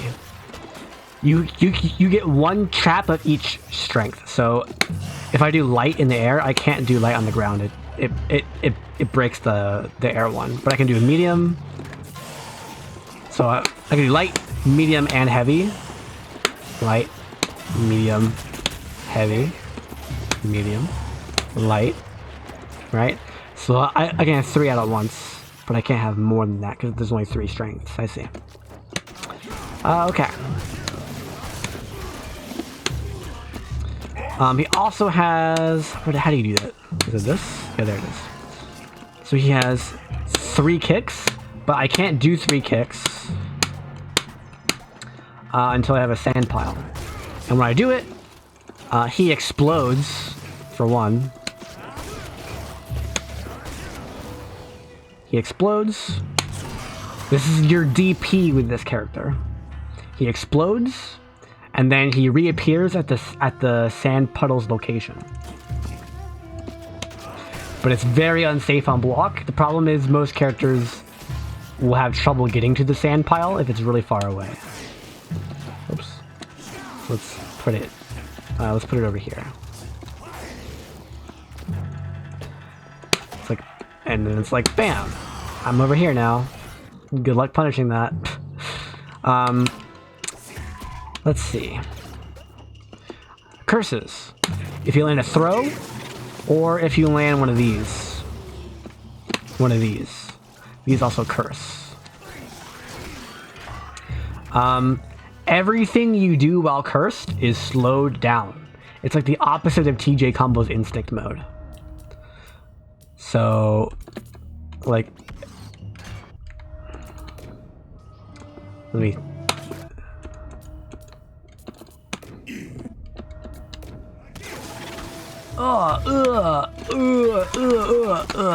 Everything's slowed down. Everything you do is slowed down. Really hard to play like that. Really, really hard to play like that. So yeah, this character is just all about making you annoyed. Because he sets traps. He has full screen command grab. Well, not full screen, but you know, half screen command grabs. And he can curse you from long distance. Because that also says, because this also sets a trap.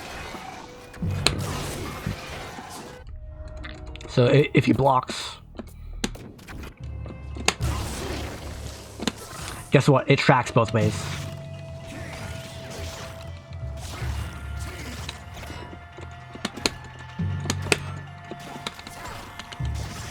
Really hard to deal with. This character is super annoying. During Instinct, you always have a sand puddle on you. So I can DP even without a puddle. I can super jump without a puddle. I can forward dash without a puddle. And I can do my tornado without a puddle. Unblockable. Yeah. This character is insane.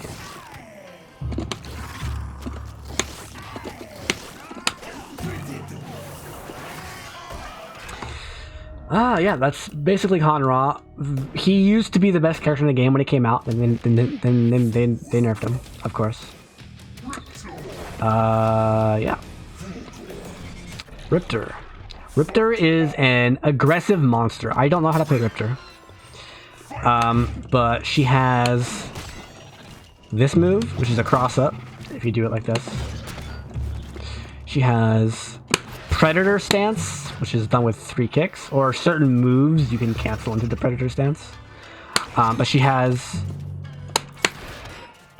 lows in it. This is an overhead. This is also an overhead that starts a combo.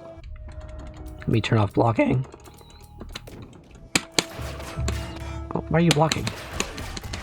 Right. And she has a run. So instead of dashing, she runs. Now, slowing down is really tough.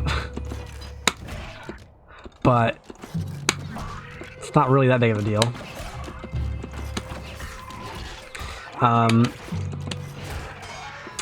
Her sweep is insane. It's from like here. There it is. Really good sweep. And she can throw mortars at you. And these track the opponent's location. And you can hold it down for up to 3.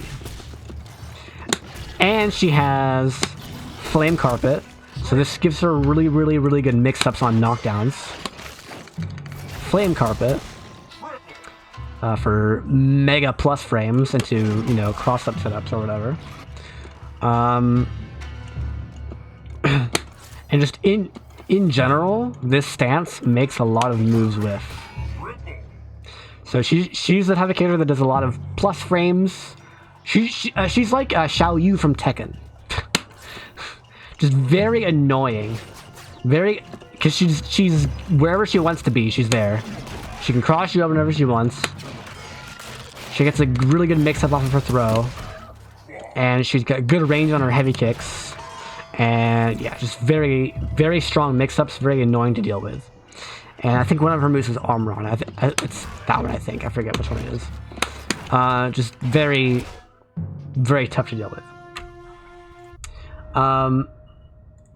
Yeah.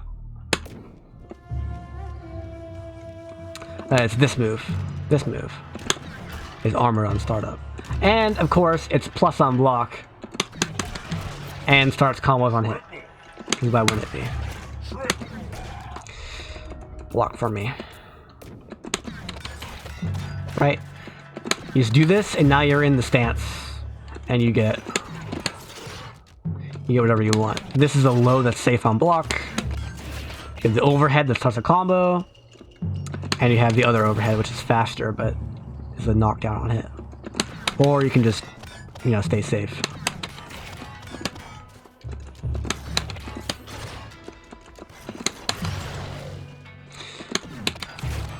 Very good rush down. With just this move alone. Very strong. But again, you have to be worried about heavy punches and heavy kicks because of those break armor. Oh, I didn't talk about Instinct. During Instinct, all of her movements, or her dashes are faster, so her runs are faster. And all her fire stuff has more range. That's not very useful, though. She's already threatening enough outside of Instinct. Omen. So Omen looks a little like Shadow Jago and how he stands. In fact, technically Shadow Jago is the mixture between Omen and Jago, so that checks out. And he has Jago's kicks, right? Some of them. Kind of similar. But all the punches are like claws. So these have insane range. Insane. This move especially is absurd. So the gimmick with this character, one, he jumps really floaty. but he has air dashes. Right. So really weird air mobility character. He can do really weird stuff with this. You'll have to get used to it because I'm not a Omen player. I'm not used to it. But his other gimmick, his main gimmick, is his projectile is random. So there I got a loop-de-looped projectile. There I got a dud. That's the dud. That's the accelerator. We have the instant projectile. We have the upward projectile. More loop-de-loop. There's like a dozen different things you can get here. The skate. The skate along the ground projectile. And so the light one throws 1. The medium version throws 2 random. And the heavy version, I can't throw another one until this will go until that goes away. The heavy one, I got 2 duds. Holy moly! I got 4 out of 6 duds. Well, there you go. Yeah, the heavy throws 3. That's. I mean, that's 90% of the character right there. Is just air dashes and RNG projectiles. Hopefully you get a good pattern. Also, just like Jago, his throws well, first of all, if they're in the corner, you get a manual. But maybe I have this wrong, I think.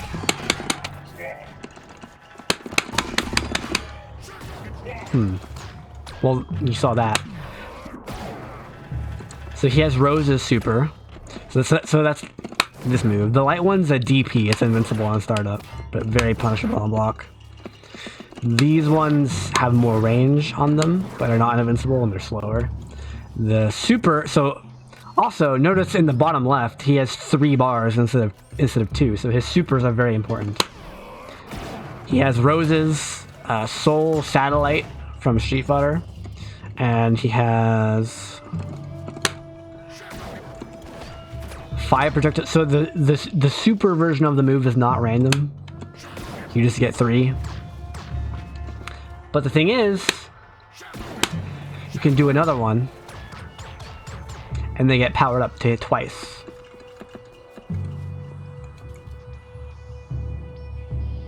I have to sneeze. I lied, I don't have to sneeze. Or you can do this one, like that, and they shoot out, and just like all the different combinations of super moves that you do in a row deal different things. So this one powers up the projectiles, and this one adds a projectile. This one powers up those projectiles so they hit twice. Oh, I didn't.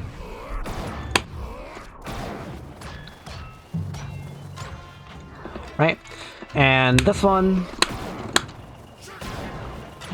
shoots them out. You can also do 3 in a row because you have 3. You have 3 supers. Like very, very, very powerful. How do you do a counter breaker? Real fast. We turn off blocking. So turn off blocking. So at any point after your opener, all the hits in your combo can be broken, and until the ender. So everything between an opener and an ender can be broken. However, anything that can't be broken, you can also try to counter break by pressing medium punch plus medium kick, or whatever you use to break mediums. And it looks like that. You get like, ding. And if they attempt a counter breaker, if they attempt a combo breaker of any strength, when you do a counter breaker, this happens.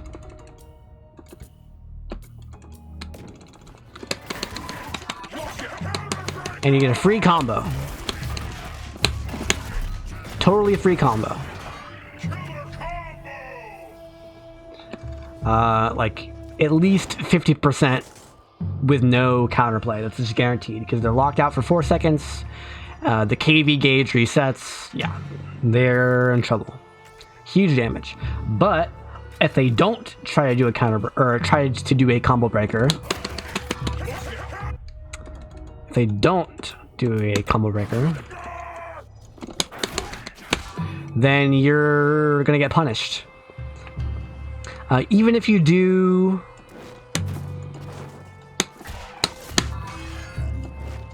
a sweep like this. So normally they can't quick rise this, right? He's stuck on the ground the whole time. But if I do, come on. Whoops. If I sweep and then counter breaker. Whoops. Whoops.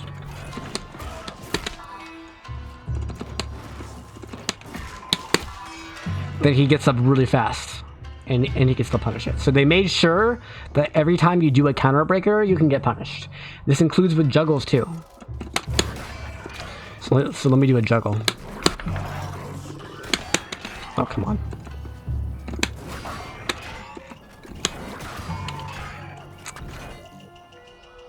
How do you juggle with this character?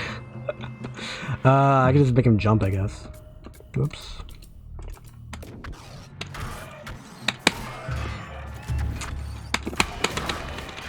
Let's see.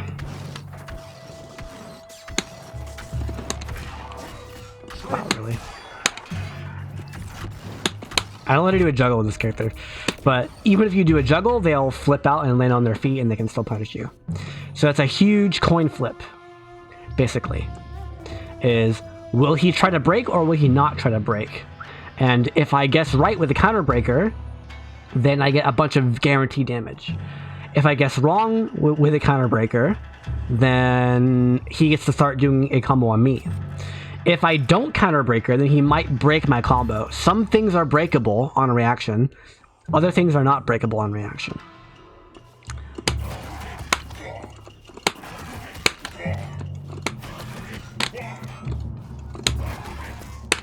Like,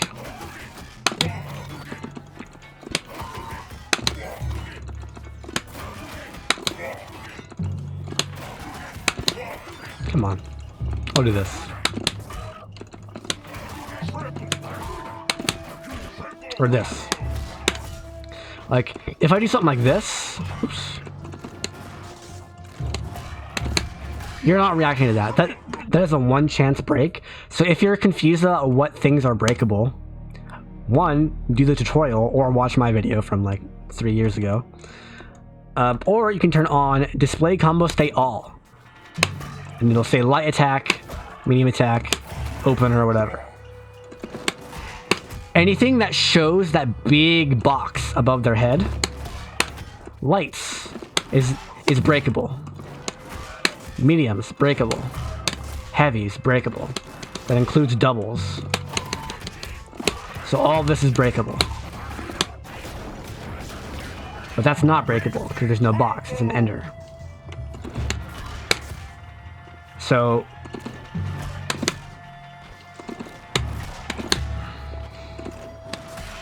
one way to play the game, and probably the best way to play the game against really good players who know how to react, is to do combos like that. Right? Do one very quick attack that the opponent might not be able to react to, and then end immediately.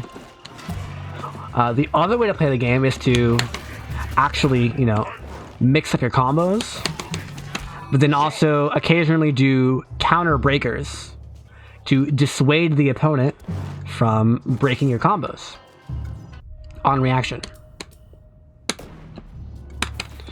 That's usually not optimal against good opponents.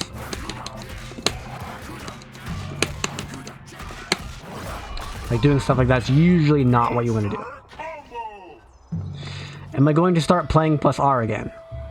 I don't plan to, no. I plan on playing Tekken 8. which comes out in a month and a half.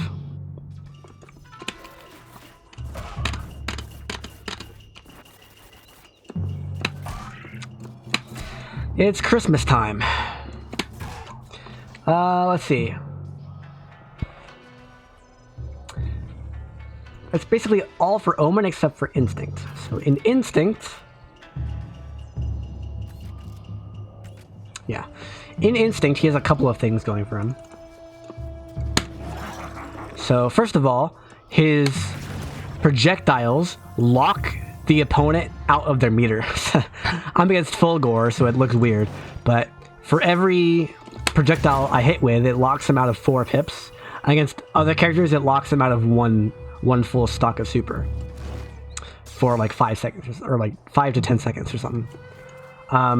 Additionally, all of my projectiles get 1 extra. So the light version throws 2 now, and the heavy version throws 4. Additionally, I get the Jago thing where all my moves get +2 advantage. So now I get to do manuals that were impossible before, and also on block things are better. Also, I have a new move. Just like Shadow Jago, I have a slow command grab. This one, however, deals 100% potential damage.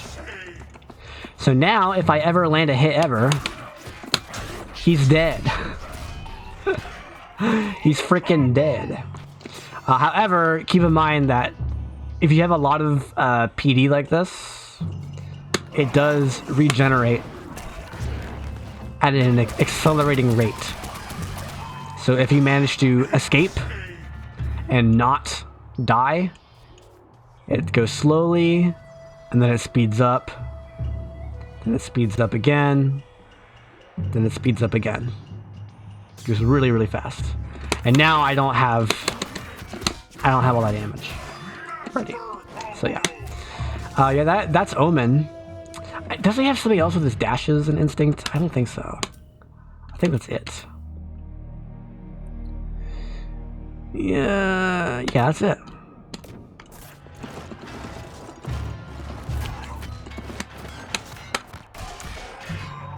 That's Omen. He's a weird character. I don't know how to archetype him. I think he's a zoner. He's like Faust. Whatever archetype Faust is, that's Omen. Obviously he relies a lot on meter. His supers are very, very good, and he's very good at preventing the opponent from using supers during Instinct. Aganos. I mean, you'll notice immediately this character is 75 times as tall as every other character in the game combined. So the camera is super zoomed out. He's also very slow, and you'll also notice there's a rock meter thing in the bottom left.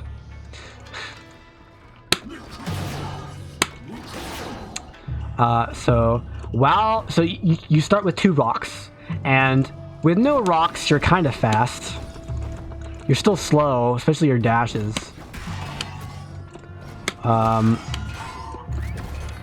But the more rocks you build, which you build them with back heavy punch, or with a specific ender, the more rocks you get, the slower all your animations become. So all your frame data gets worse. The startup of your moves is longer, and the recovery is longer, so you have worse advantage on hit and block for everything. However, you have permanent armor, and each hit you take removes 1 rock. And now I can hit him. See? Although keep in mind that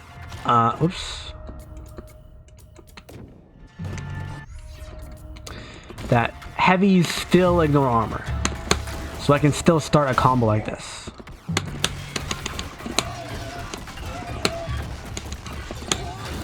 That still works.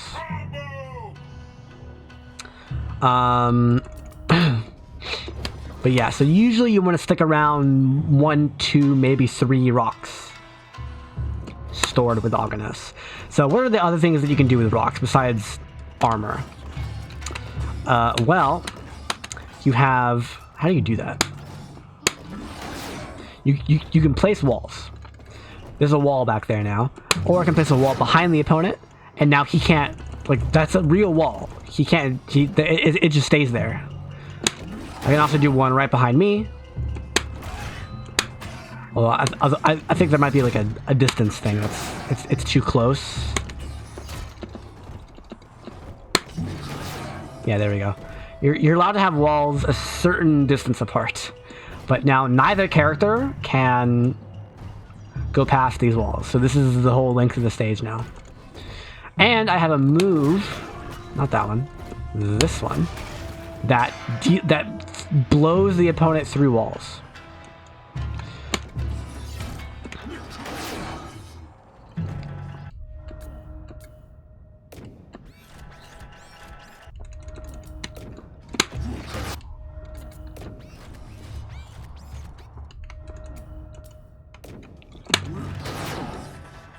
All right. Boom! Half his life in one hit. Because it broke 3 walls. Also, you can pick up your own wall, so you can, whoops, place it behind yourself. And now you can, I don't know how to pick it up. Well, I use instinct somehow. Well, how do you pick up walls? How do you pick up walls?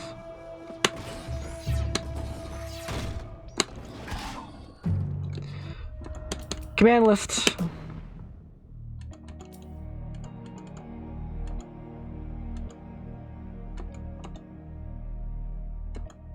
Oh yeah, for that. Flick. How do you pick up walls?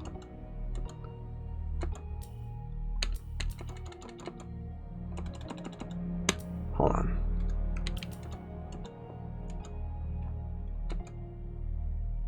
Oh, it's just the same input as placing the wall. Okay. So you can grab the wall and use it as a weapon. Up to 2 hits. On the 3rd hit, it breaks. And it gotta make a new one. You can also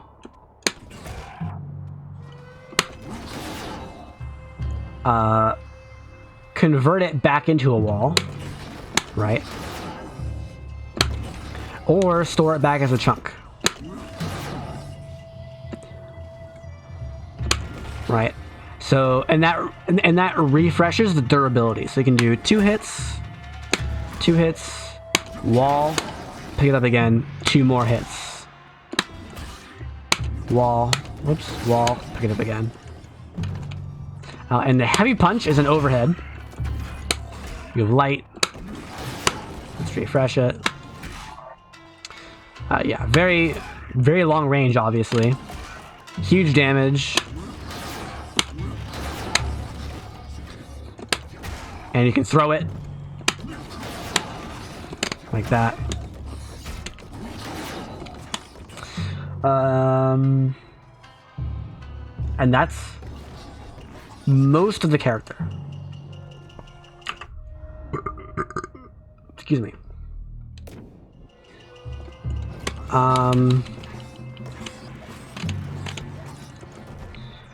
He's just a very annoying character because, like, most of his stuff is, like, minus on block, but it doesn't matter because he's permanent armor, right? So you get 1 or 2 chunks, maybe a wall, grab the wall, and then you can just do whatever you want, right? Because they can't stop you. They have to do a heavy normal to break your armor or a throw. So that's sort of the type of character he is. He's a very slow, but like brute force, big body character with huge range, huge damage. This move is insane. Look at this damage. That was with no walls. Yeah. And just permanent armor, you just basically you ignore the opponent as much as possible and brute force your way into some sort of mix-up. Also, his close medium punch is an overhead.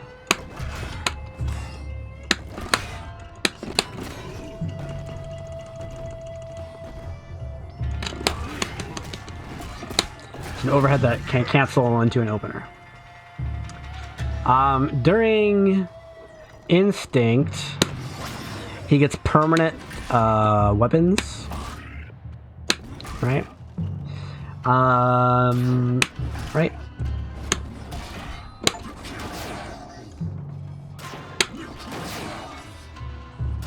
Right. So you're basically just rapidly generating free resources.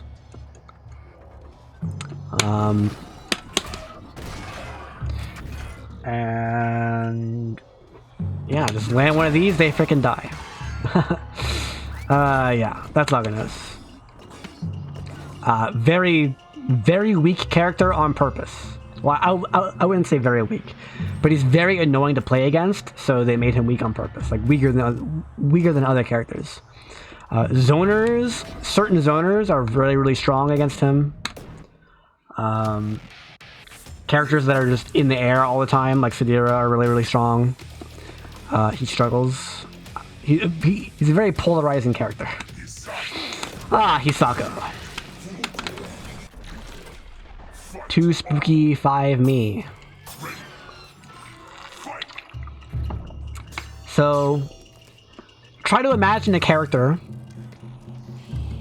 with really, really good parries and really, really good command grabs.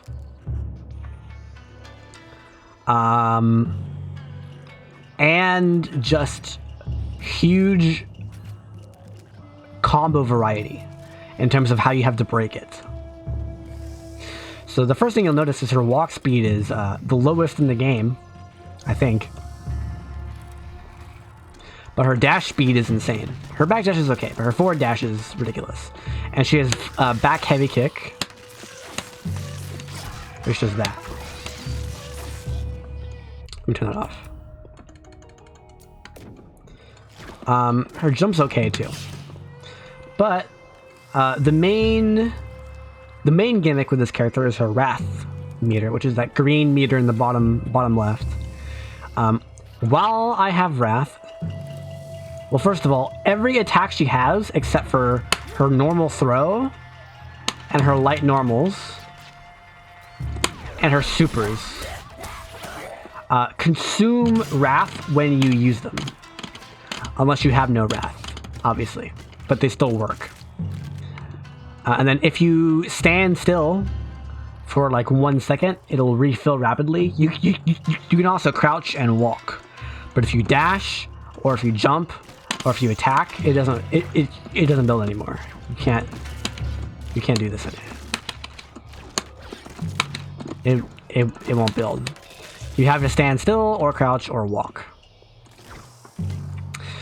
While the wrath meter is full, moves that consume wrath will automatically become a counter hit. And almost all of her normals have insane hit stun on counter hit. To the point where you can just like do this. Oh, come on.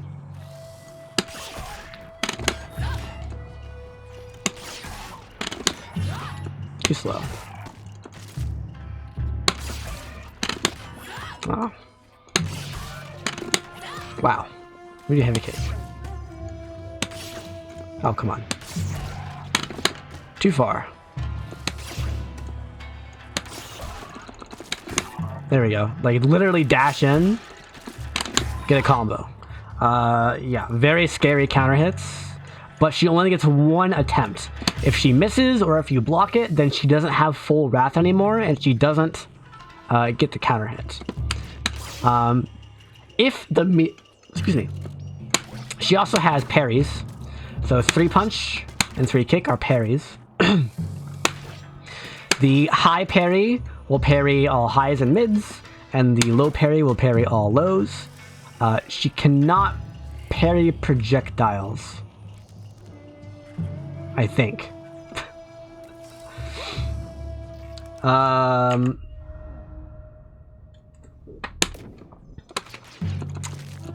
Although during her, and then she can cancel into her parry if she's above half wrath. If you have at least half of the wrath meter, you can spend half of it to cancel your attacks on hit, block, or whiff into parry. You cannot parry, cancel, parry, but everything else you can. Oh, not that move, I guess. Interesting. Sweep, sweep, parry. You jumped over my grab, parry, parry. Oh, you blocked my punishable sweep, parry. Yeah. I believe this can also parry combo breakers, but I don't know why you would do that. You would just want to do counter breaker. Yeah. And then her instincts does two things. One, your wrath meter is locked at full, so you get to do combos like this. You know, just 75 counter hits in a row. That's very easy to break, though. And it also makes her parry work both ways. So both of her parries look the same. That's because both parries parry both ways. So you can parry highs, mids, and lows with both parries. And that's her instinct. She's also a grappler. So she has a very fast grab. That's one of the fastest attacks in the game. And if she has full wrath and it counter hit, like it's a grab that you can't counter hit, but if it would be a counter hit because of the wrath, then you have an opener off of the grab.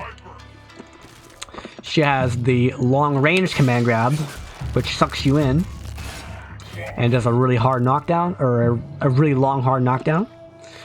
She also has a Rekka, and so the first hit's always the same. The heavier versions go further and deal more damage or whatever. But the second and third hits, the light punch is a low, the medium punch is a overhead, and the heavy punch is a quicker on startup strike. So if they block this, they can interrupt most of the time if you do the low or the overhead. But you can do the heavy punch follow-up to make it non-interruptible. You can also, if you want to, delay them really, really, really long. This is fast to speed.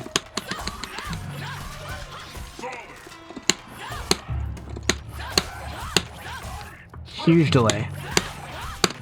Huge delay. Massive. And they're all openers.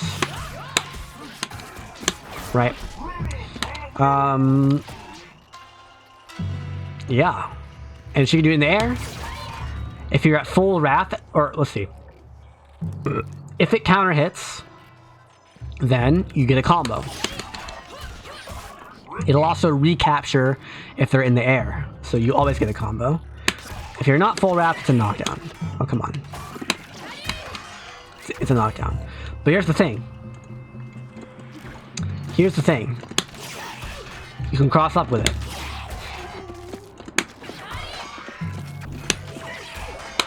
And yes, it is a 50-50 if they block. If they block, it's a 50-50. Right? Do I go low or do I go overhead? The problem is they're both slow. So, like, if... Here, let me set him to be Hisako. No, puppy. No.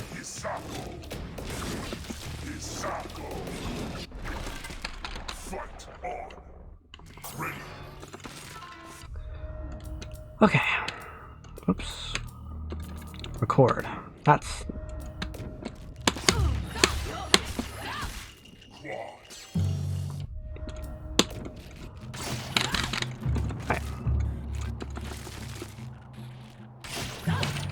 Why are you stopping? So let's say I do heavy record into overhead.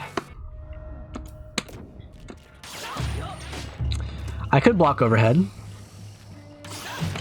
or I could press a button and counter hit.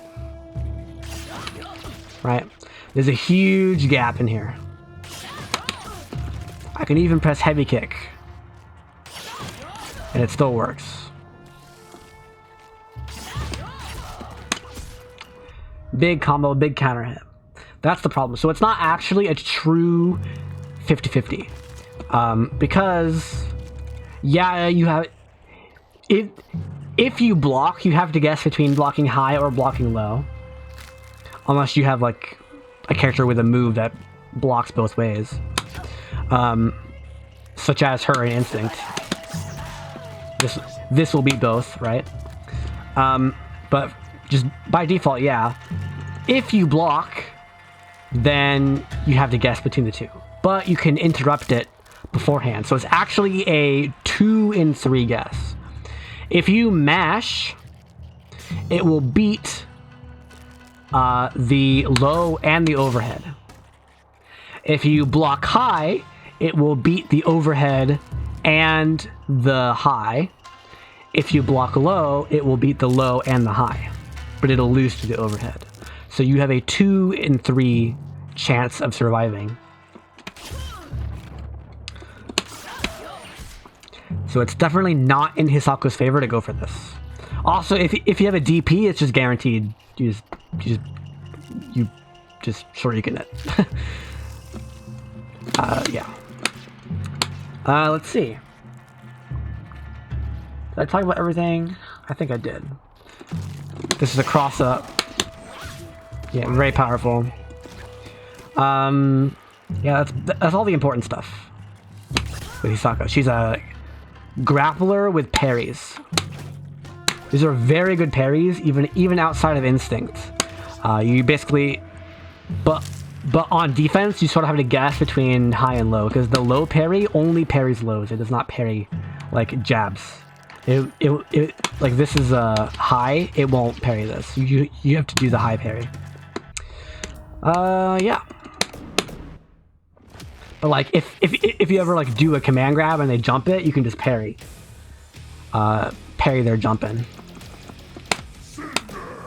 Or they can do an empty jump and then punish your parry. Right, so that's the mix-up. There's always at least one more layer to it. Cinder. This is a tricky mobility character with some projectiles, some rushdown, and sometimes does a lot of damage. So notice I have very bright flames right now, but if I do a special move, they go away. And then after 8 seconds later, he builds them back again. Bam. So every 8 seconds, you get one powered up special move. And so like in the case of his DP, he gets a juggle off of it. It's also very hard to punish, although it is possible. Whereas the regular DP is very punishable, you don't get a combo. He also has quarter forward kick. So the light one goes upward, the medium one goes straight forward, the heavy one jumps and goes down. He also has them in the air, light one goes up, medium one goes straight forward, heavy one goes straight down. That is an overhead, by the way. It's an opener.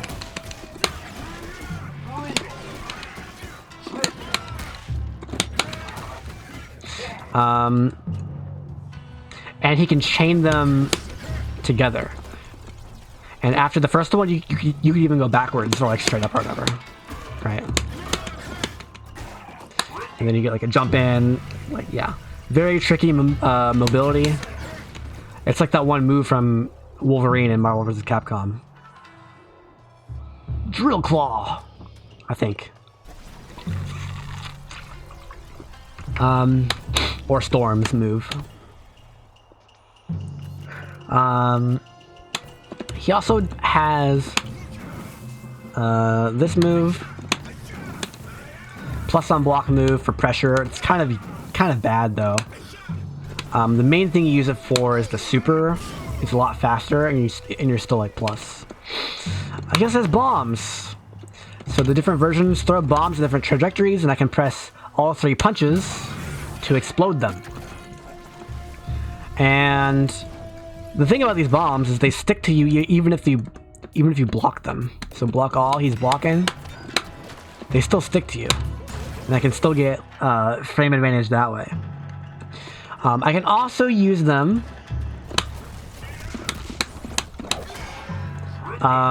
if I throw you. I can pop a bomb and start a juggle off of my throw. I can also use my my once every 8 seconds power up to do something. I forget. What is it? They added this later. I forget what it is. Inferno. You can do Inferno off of your throws. So Inferno is interesting. If they don't block it, it'll set them on fire. This, right? But only outside of or in combos, right? Right. So there, I set his legs on fire, and now he takes white health damage over time. And the thing about this is that, here, let me do it again.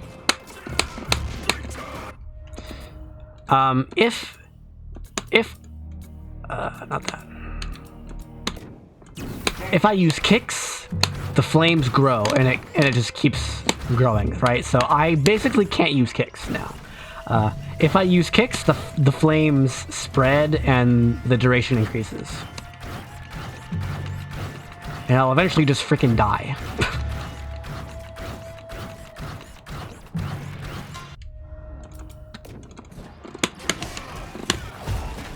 Like that.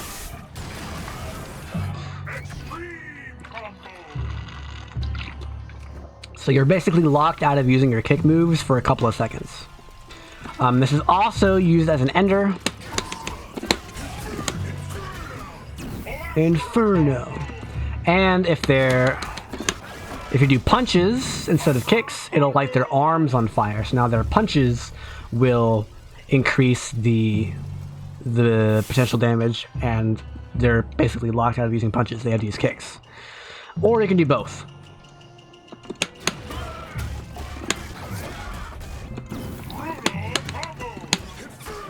You get both. But also works. Yeah.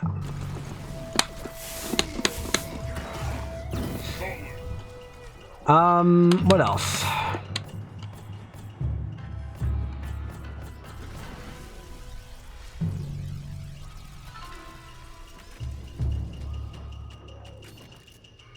That's basically it. During Instinct, you have infinite flame. So all my DPs are upgraded. I no longer have to wait 8 seconds in between them.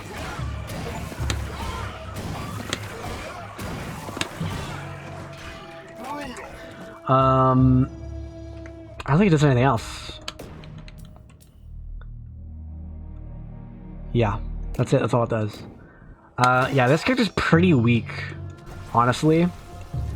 Just because he doesn't have anything else, right? He has potential damage. He doesn't have just raw guaranteed damage. He has a good uppercut, but only once every 8 seconds. He has a good whatever, but only once every 8 seconds. And yeah. He's very tricky. He can kind of zone, but his projectiles don't have hit stun on them. He has to make you block the projectile first, and then it's scary. And like he can combo off his throws, but only sometimes. And if you know how to defend against him, it's like, well, he's just done. It's over. But yeah, that's Cinder.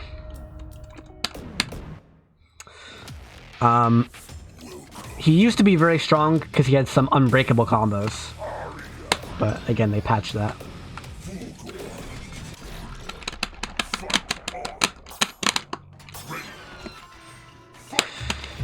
ARIA, the final character of Season 2. This was the strongest character in the game 2 weeks ago.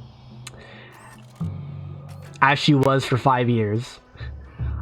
She got nerfed a little bit. But she's honestly still probably top 2. Or 3, top 3. Fulgore is kind of tied, and Jago is obviously number 1, because he's ridiculous. But ARIA's a very good character. The problem with ARIA is she's very high risk. Notice her health bar is smaller than the other characters, but she has 3. So she has the same total amount of health as other characters, but it's split between 3 bars instead of 2, and she becomes weaker. She loses options as she loses bodies. So this is no puppy. No. So this is sort of like an assist-based Marvel vs. Capcom character. I can call assists.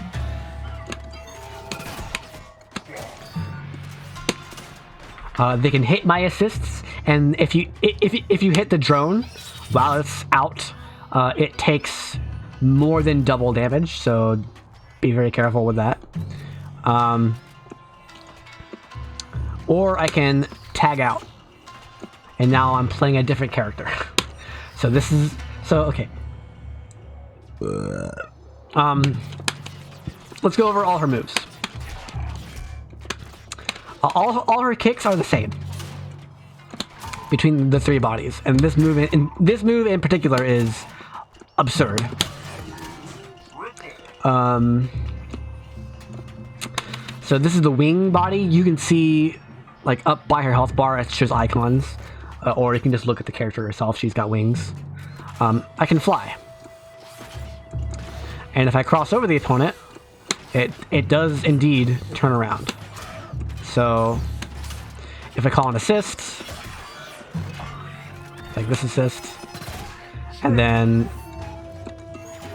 do some shenanigans, then there's some mix-up potential there. Yeah, that's that body. You also get 1 new move for the body. So with this character, you get the dash. This is an opener. I believe it's invincible to something. Loaves? I forget. But the medium one goes upward at an angle. It's situational anti-air. The heavy one is actually fully invincible, so it's actually a DP, but it's got really bad range. Like a really bad range. Use this at your own risk. The super one is an opener as well. That one, oh, it's not an opener. Interesting. I thought it was. But that one, I believe, does go through projectiles. Next body. Well, also, and if you use it as an assist, it does that. It's just a quick strike that like goes upward a little bit. Blade body has increased walk speed, very strong walk speed, and enhanced normals. So this is my medium punch. Like this is your footsie's neutral game with punishment, poking like crazy body.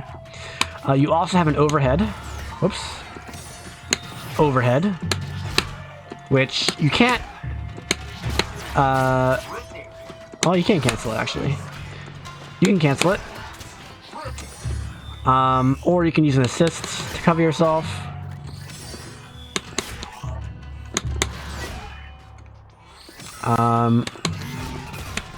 Like that. And you have a DP. Light DP is a fully invincible DP with actual range on it this time. Not the best, but it's got reasonable range compared to the other one from the hover body. They're called Base, Boost, and Blade, I think. Yeah. So Booster body is the one that can fly. This is Blade body. And the medium one is hits 3 times. I believe it's plus on block, but it's obviously very easy to shadow counter. Or you can do this one, This one will actually beat shadow counters. So, here, let me make him block.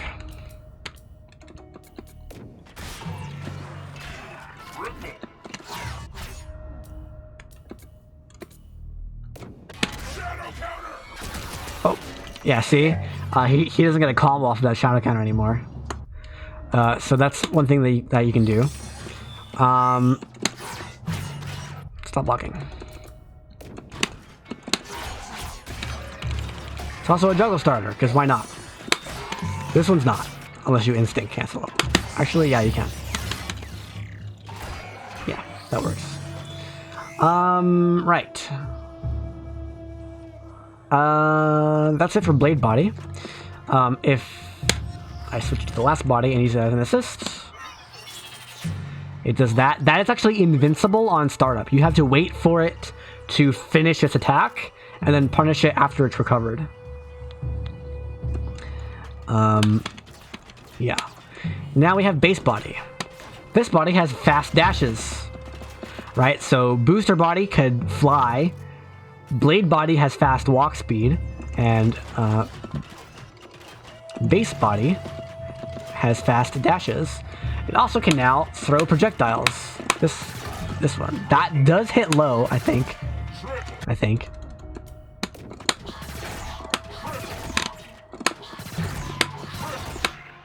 I can't make him block it. Why are you blocking? There we go. Yeah, it is a low. That does hit low. The medium one is faster, but does not hit low. And the heavy one goes upward. You might use it as an anti-air once in a while. Oh, and the super one does all of it. Hits everywhere. This is a very good move. You're going to be backdashing to get away, zoning. Oh no, he jumped over my fireball. May as well super now to push him back full screen. Very, very, very strong zoning. Yeah, just very strong. And if you use it as an assist, it does one projectile. Yeah, that's it for the basics of the character. Very, very powerful, especially the blade body. This is insane. Usually, you use blade body or base body and start zoning like crazy. This one.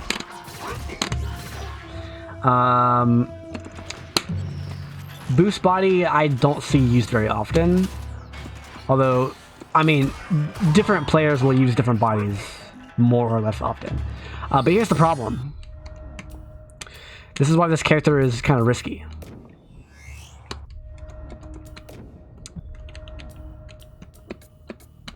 If I kill her, that body is gone. You don't have that body anymore. You can't swap to it. You can't use it as an assist. It's gone. Permanently. For the rest of the match. If I take away 2 bodies, it's gone. Permanently, you only have 1 body for the rest of the match. With 0 assists. You have no more assists. All I have is this guy. I have no choice but the zone. Right? So let's get my bodies back.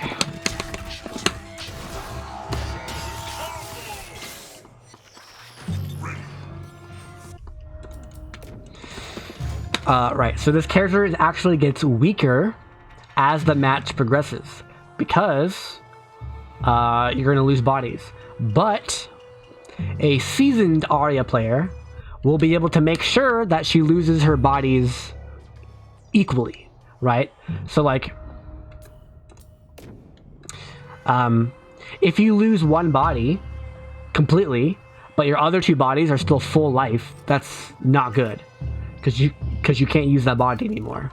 So what you want to do is you want to, you know, lose half life, maybe 70% life with 1 body, then switch to a different one. So now that first body is still alive, and you can still use it for assists and stuff, right? So it's very high risk, but very strong character if you can pull it off. I need to turn this back on. Yeah, instinct. Guess what? You get all three. I have my blade normals. I have DP. I have my fireball, and I have this, and I can fly, and I have the walk speed, and the dash speed, and the overhead. I have all of it. And you notice there's a little bug flying above my head now. So I still have an assist, but it's not one of my bodies anymore. It's its own unique assist. Right, there's a little projectile on the ground. If I am missing a body...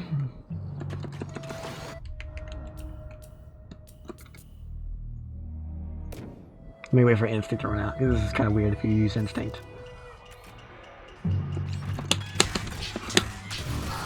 If I am missing a body,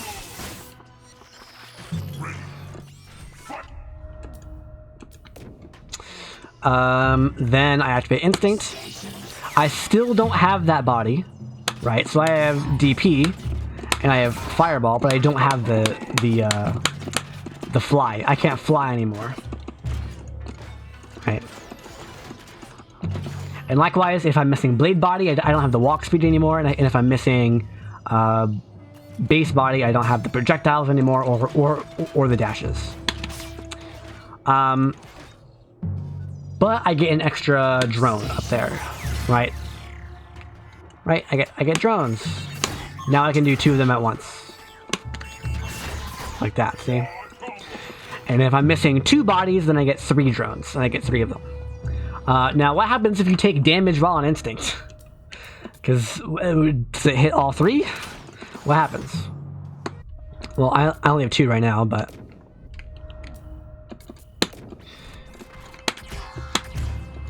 So normally, you deal damage to 1 body at a time. But if she's an instinct...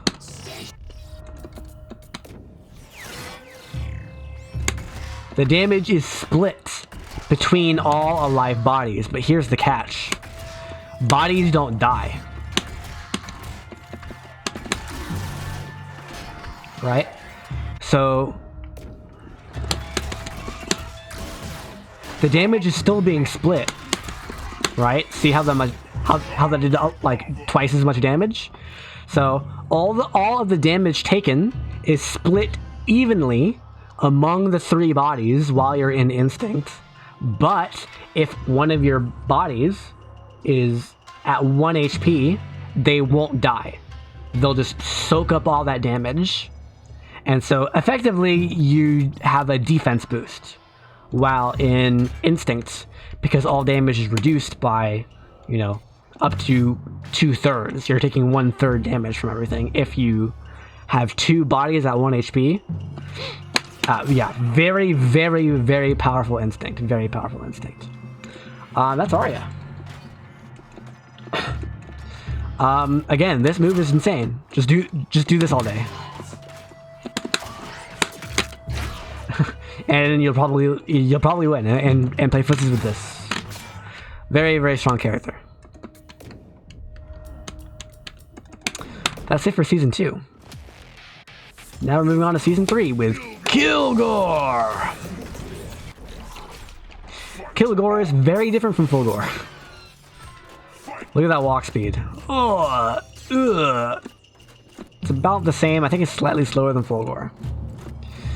So this character has guns instead of fingers. So all his heavy punch moves are guns.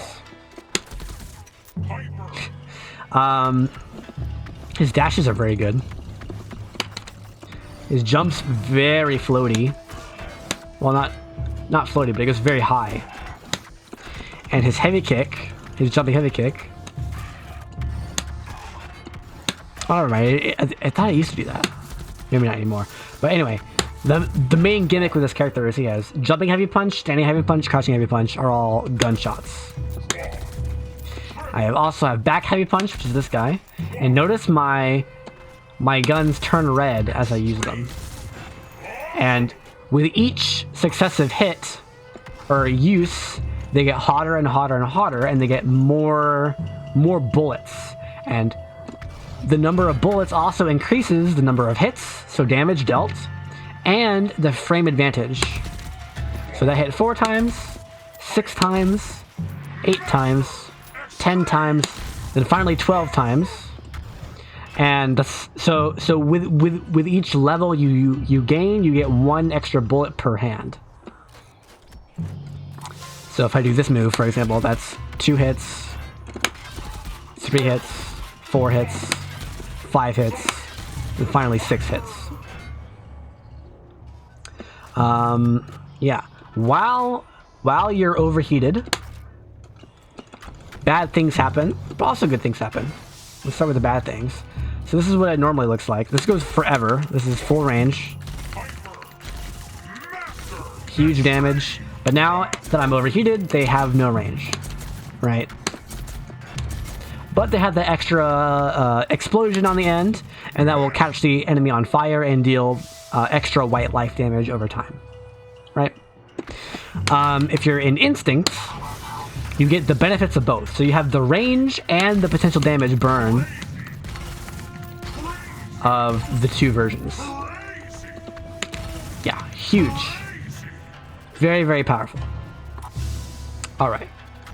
You also have this move. So this is like a spot dodge from other games. So let's do this. Let's do this. Right. I can do this on wake up. It is fully invincible. The very end is vulnerable for like a couple of frames. It's not very long. This is a very, very good spot dodge. Very tricky, very annoying to deal with. I can go through fireballs, all sorts of stuff. If you're overheated, however, so here it does the same thing, right? But if I go too far, it explodes. It's basically a DP that knocks me down. It is you do take a little tiny bit of damage from performing the move though, and that damage can actually kill you. So careful. Yeah. Next he has this move. Very, very strong move. It's an opener as well. Opener and linker. He has the leap. Oh yeah, this move. He has this move which shoots bullets in an arc. So the light version goes down then up.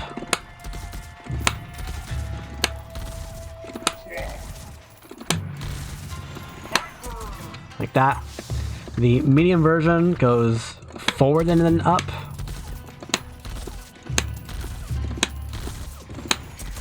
Like that. The heavy version goes like up and then down. Very situational anti-air, but not especially useful overall. He also has missiles. So these don't increase the heat.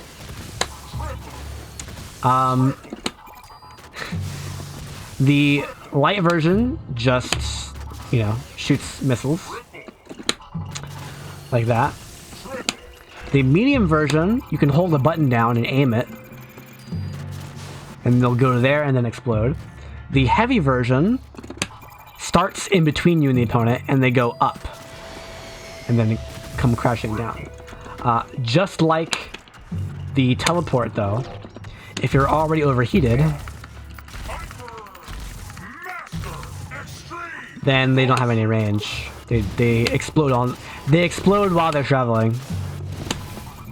Even the lock-on one doesn't work. And that one's especially useless. Yeah. Then he has this move. This move. Nope. This. Nope. That one. This move. Wrecking Ball. The different versions go different angles. They're all openers, but they're all, like, I think unsafe on block. I think. Let me check. This one. Yeah, they're all very, very unsafe on block. But if you're in overheat,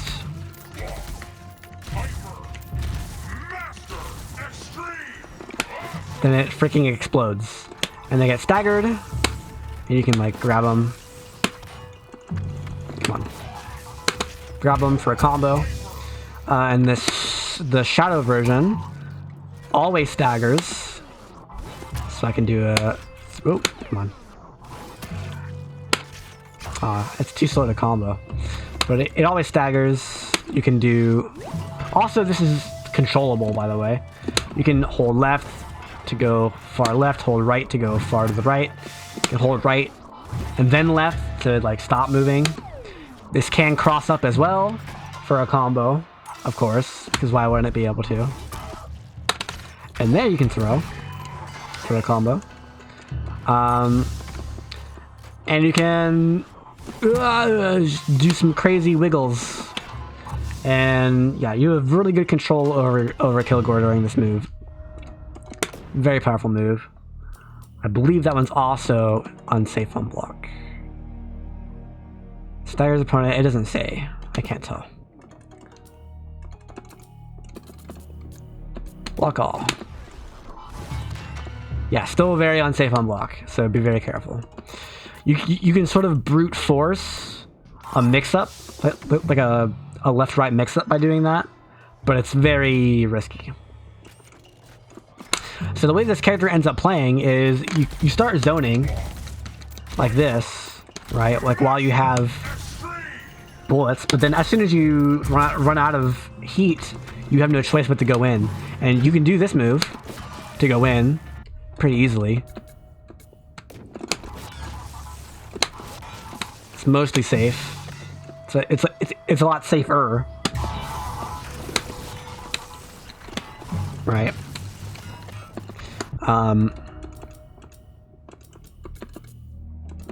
So yeah, he's a transitional character who starts as a zoner, and then he overheats and becomes like a rushdown character.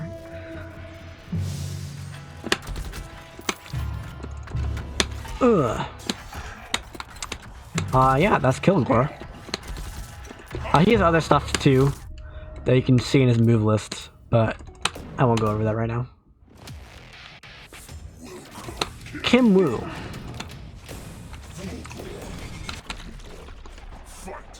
I have a freaking dragon.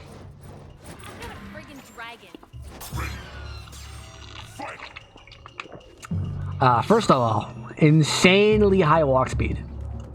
It's not as fast as it's not as fast as it looks because she's actually short. Like she's very tiny. Look at that. But it is still very fast walk speed. Okay, this character's weird. So this, she can play footsies by pressing buttons, basically. So if she presses medium punch, she goes backwards. If she presses heavy punch, she goes forwards. And if it ever hits, it starts a combo. Also, if you throw a fireball, I can send it back as a giant dragon. Very powerful move. The medium one hits twice. Heavy one hits twice as well. But it steps forward instead of backwards. And her jump heavy kick is a weirdly high damage. I don't know why it does that much damage, but it is. That's sort of this character's gimmick, is she does a lot of damage, among other things. She has an overhead special move that is an opener, as well as a linker. And she has this thing. Holy moly, this goes full screen. Woo! But obviously very unsafe on block, so be very careful. But yeah, she's a whiff punish monster. If you do anything from anywhere, she's like, how dare you. Medium one goes upward more, heavy one goes upward even more. But the light one is just absurd. She also has this move. This is your stereotypical 2-hit plus on block strike. Right.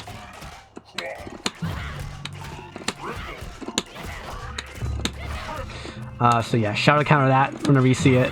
And she has this one. This is safe on block. It's not plus on block, but it has more range. And it's also a lot of damage. So this is like your max damage like combo opener. You can do things like this. And then do stuff on that. Now she has dragons. So if you press 3 punches. She does a parry. This will parry strikes and projectiles. And if it works, she builds a dragon. Wow. She builds a dragon. So you can either absorb it to build a dragon, or you can swat it back as a projectile, however you want. So what do the dragons do? They give you free dashes. Free dashes, even airborne dashes. That also works. So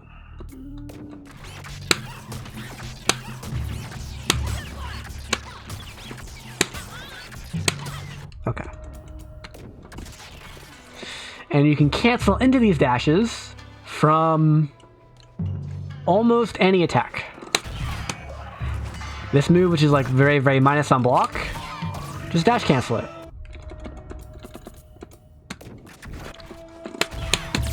Oh, now you're blocking an overhead and I'm plus 1 billion. Yeah. Or if you do like a move like this, dash cancel it for a mix-up. And while you're in Instinct, let me scroll down, make sure I'm not missing anything. While you're in Instinct, she generates dragons over time. And you can press Instinct again to shoot a dragon as a projectile. This is the same projectile you get from a successful from this when you break a projectile. Right. So just infinite dragons, no big deal. Yeah, just infinite plus frames, infinite pressure, infinite mix-ups, really, really high damage. Kind of hard to use, she's kind of fast-paced. She has an overhead as well, she has a throw. I don't think she can combo after a throw, though. She has a command throw. I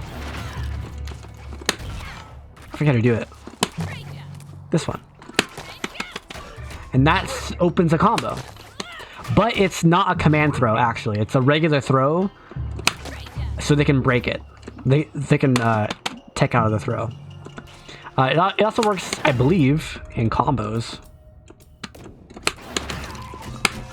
Yeah, it does. She can also use it as a linker, just like Thunder. Also, this move is insane. This is a fully invincible DP.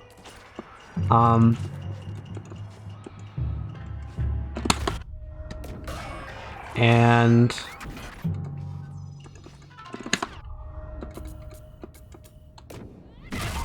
oh. Try again.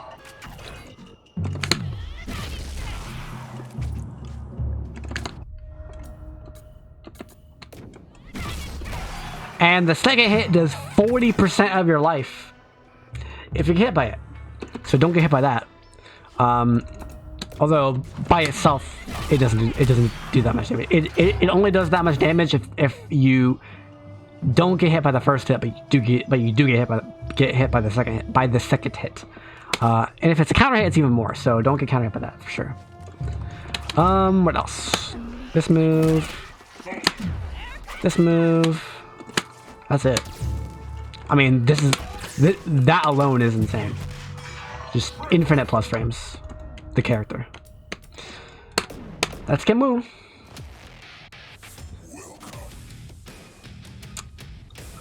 And also she has an ender that builds dragons, so you don't need to parry to build dragons. You can use an ender that builds dragons. Although you can't build more than one dragon that way. Let's go against, I don't know, Jago. Why not? Color 2.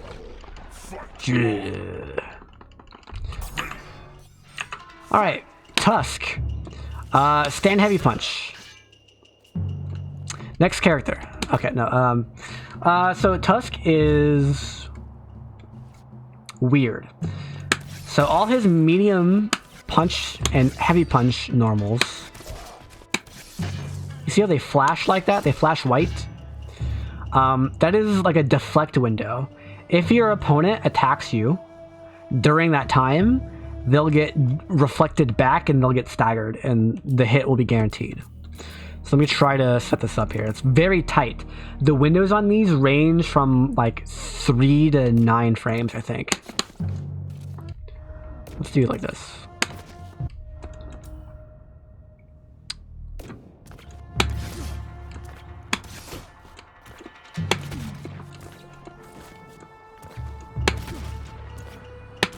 There it is. Deflect. Yeah. So this is very precise. Most of the time, this is not going to happen on purpose. It's just, oh, hey, I got to deflect by throwing this move out, right? They do a lot of damage. A lot of damage. Huge damage. This move in particular has insane range. You can't even you can't even jump over his head. It hits behind his head. But it is -5 on block, I think, so you can punish it. Some characters will have trouble though. And they're not cancelable. So this is a move, but you can't cancel into it from your sword normals, right?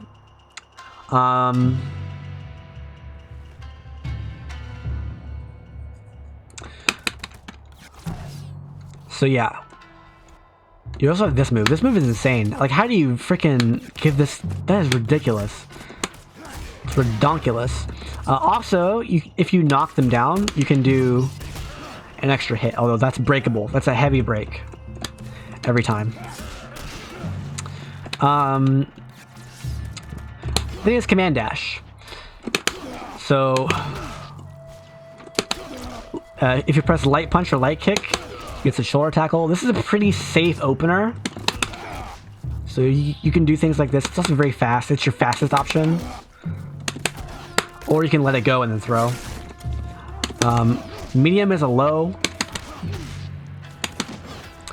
And heavy is an overhead. Obviously it staggers, it opens combos, but it's very slow. Very, very slow.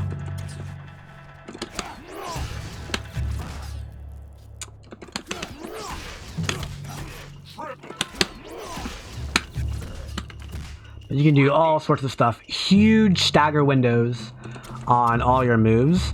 He doesn't have the command grab, so nothing's guaranteed, but you can still combo regular grabs here. And off your regular grab, you can do the stab as well. And even if they combo break you, who cares, right? You got your damage.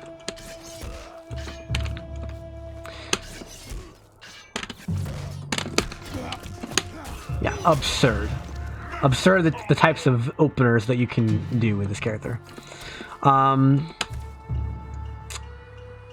Let's see. This move. Back heavy punch is a very slow move, but you can charge it. And at full charge, it's unblockable, and yeah. Of course, it's stagger, so you can combo off of it. Or you can dash cancel while it's charging. In either direction. So you might be able to freak people out with this move sometimes. Forward medium punch. Insanely high damage. Strike right there. Big combo, stagger, of course. Everything is like that. Or if you're close to them, it's a quick cross up that knocks them down. Not a lot of damage, kind of risky.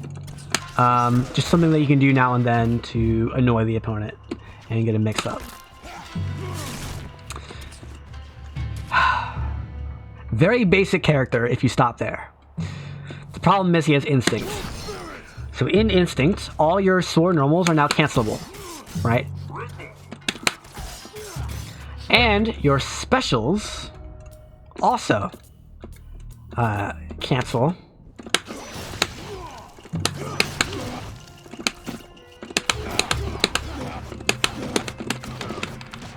So if I go to instincts,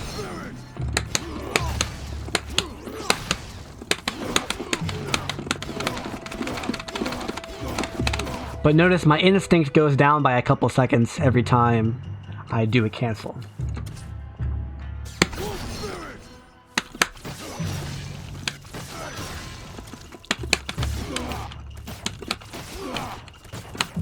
Yeah. Whew, huge. That's a, good luck figuring out how to use that. I don't play Tusk, so I don't know how to use it, but it is absurd. Insane block pressure during Instinct. Arbiter. Let's pick... I haven't done Mira yet. Let's not spoil things. Sabrewulf.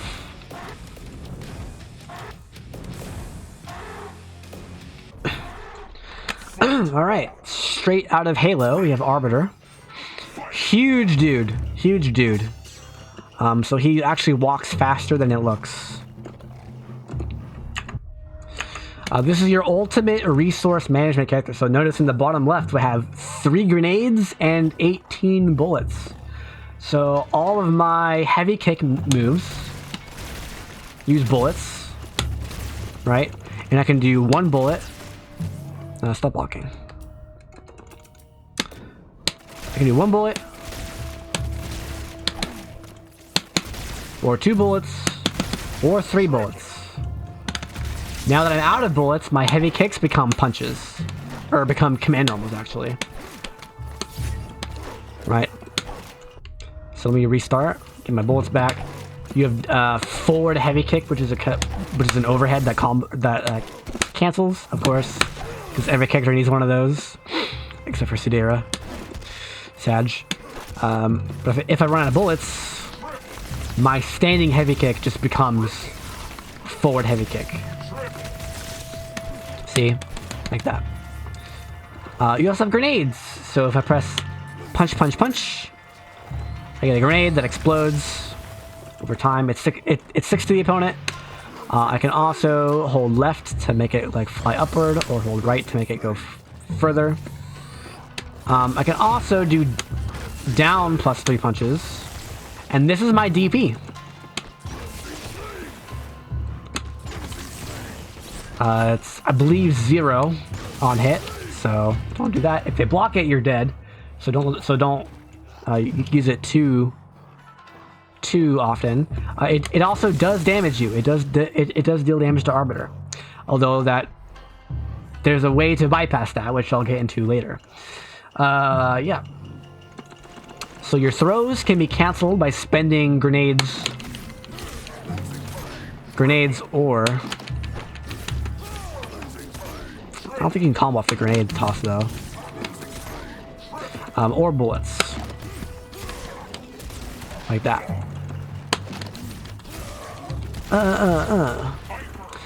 Yeah. And obviously bullets are really good for zoning. Really, really, really powerful zoning, actually. Yeah. And now we can talk about the shield. So he has a super move, which is a shield. There is no non-super version of this. And basically, this is it. It will absorb damage. You just get more health, right? Instead of Arbiter taking damage, the shield takes damage, but he still suffers hit stun, right? So it doesn't actually prevent me from being comboed, right? It's just a little bit of extra health. Not much, mind you, but it's enough. I need to switch characters.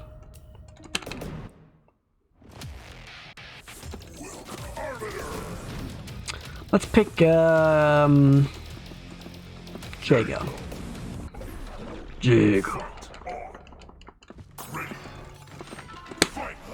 Alright. Shield up. Projectiles are ignored. They still deal damage to the shield, but you don't suffer hit stun from projectiles. This includes the wake up grenade. So now I have a wake up invincible reversal that is totally safe on block and is a combo starter. Absurd. Absurd. Yeah, so that's that move. Also, he has very good overheads. Quarterback punch is a very good overhead. The light version is fast enough, but it doesn't have a lot of range. It goes right about there. The heavy version goes a lot further, but is slower on startup. I believe they're also all safe on block. And it's not like it hits twice so you can get a punish with a shadow counter either. This is a very good move. This one, the quarter forward punch, is an opener. Very like this is very similar to Glacius' shoulder, which is he just warp speed, teleports across the stage. Ugh, big opener, but it's unsafe on block. Unlike Glacius' shoulder. Yeah. And then finally we have Instinct. Instinct, which gives you permanent shield. Well, not permanent. Right. But like after a few seconds, it comes back. Right. See. Just like Halo. Right. And it still goes through projectiles. And while on Instinct, what happened? What happened? And while on Instinct, you can press the Instinct button again to do a parry, and this will open a combo for you. Let me.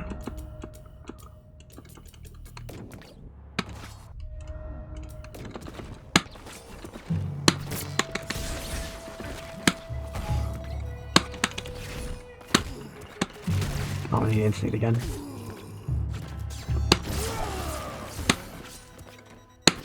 There we go.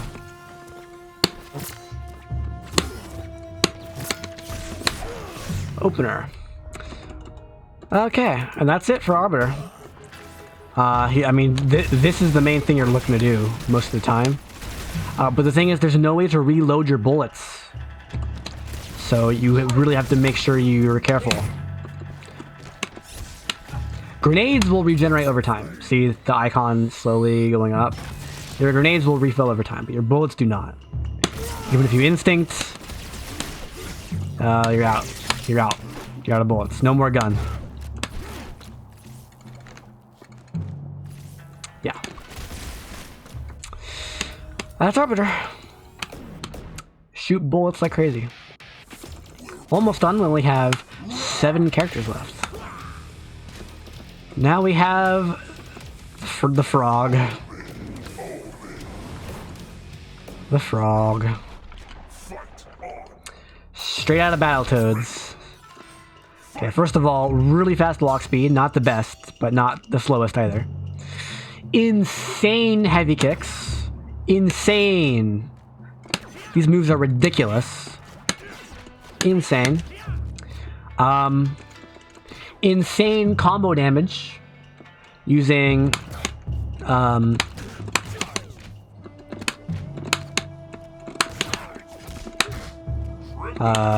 using this move. This move. Insane damage.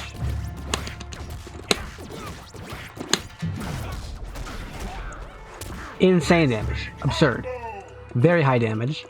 And that's the least of your worries.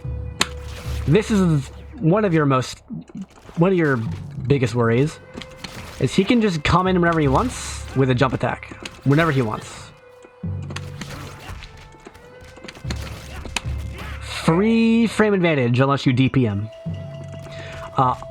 Also,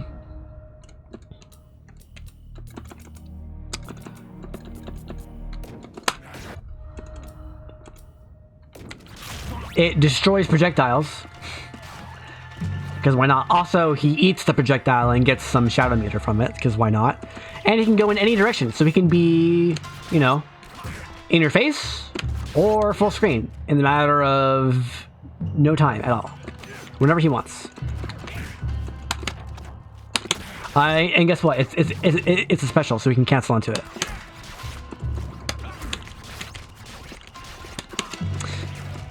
Airborne. Obviously, you can do it while airborne, because why not?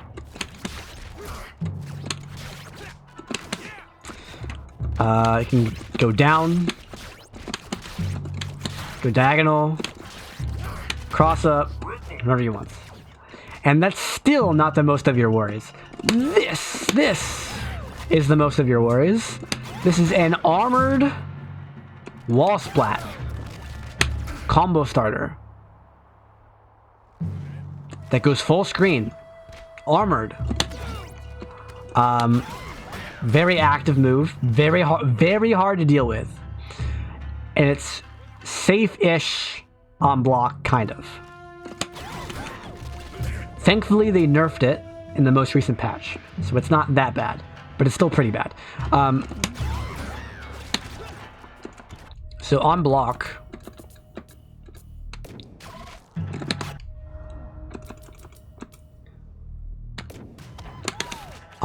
he's like above your head. So unless your character has a move that hits above their head, you're not like I tried heavy punch there. And that didn't work.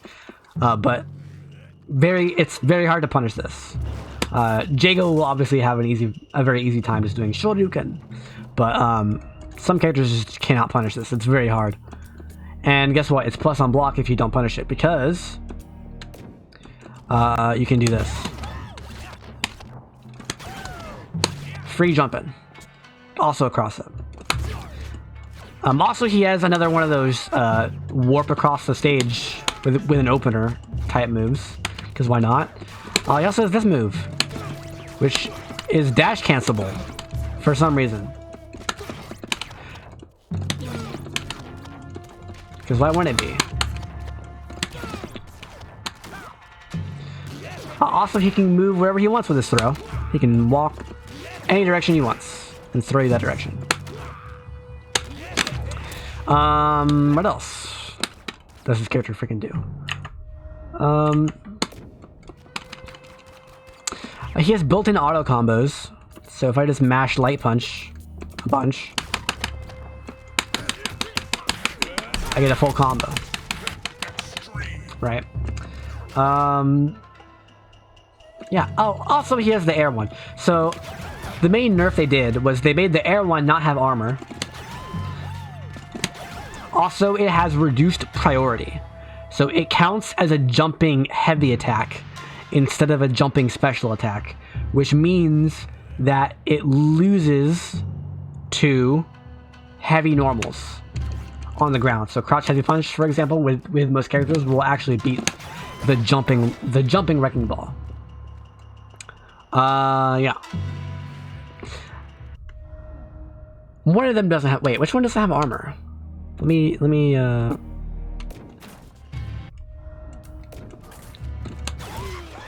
I see. It's the air one that has armor. Oh, maybe not. Where's the armor? Did they remove the armor completely? I don't think they did. Let me check. Smash hits. Has one have armor because he's one tough dude.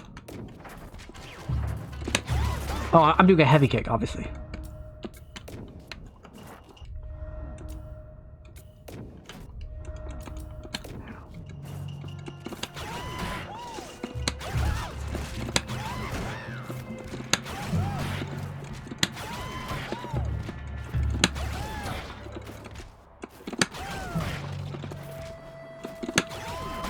There we go, armor.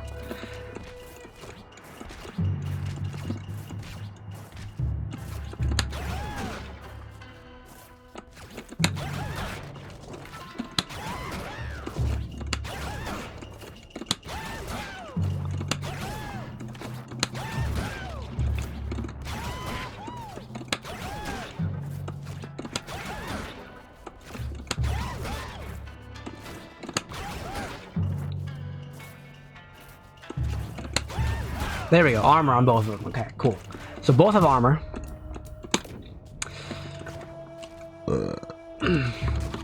But the heavy one can be anti-air, or the air one can be anti-air with a heavy punch because of the reduced priority. What else is this character? Oh yeah, instinct. Excuse me. Oh, also his forward dash is a run, right? So we can do this, of course. Very, very annoying character. Instinct summons a car that staggers and recaptures. And you can press it again to get more cars.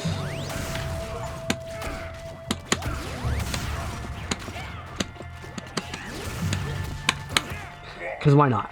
Also, you can hop on the car and ride it. Because why not? Because why not? Woohoo! Yeah, that's Rash. Very annoying, high mobility character, huge range. Gets in for free using the Wrecking Ball in certain matchups. Very tricky mobility. Eats projectiles. And he just teleports into your face with this whenever he wants. Good sweep. Very annoying character, but he was nerfed last patch, so we'll have to see what kind of character he turns into. Alright, 6 characters remaining. Shin Hisako.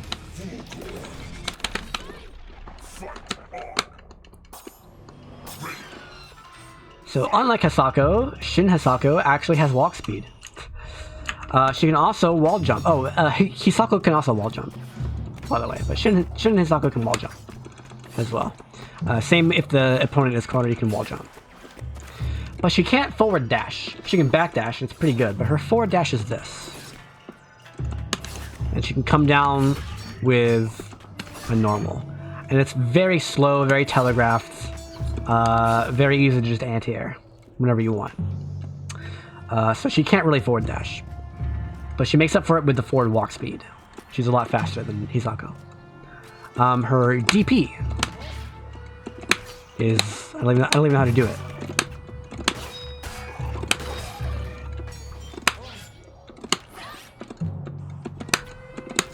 How do you do it?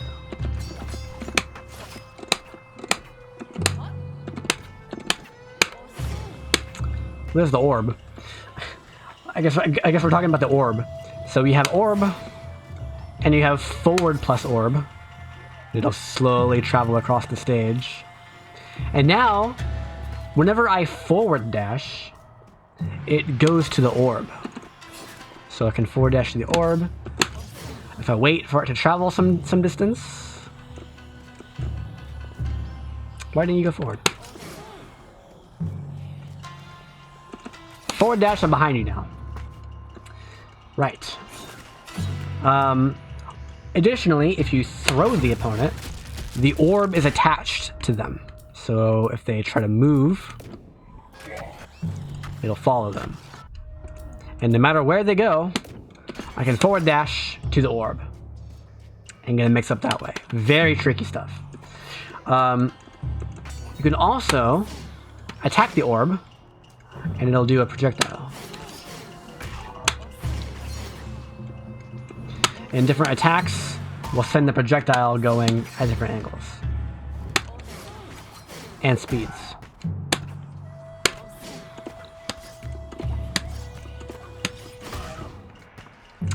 Jump heavy kick is a cross up. Very good cross up. I don't think it can even hit from the front at all. Oh, it can. Never mind. Very good cross up. So put the orb forward dash. Oh, the forward dash actually autocorrects.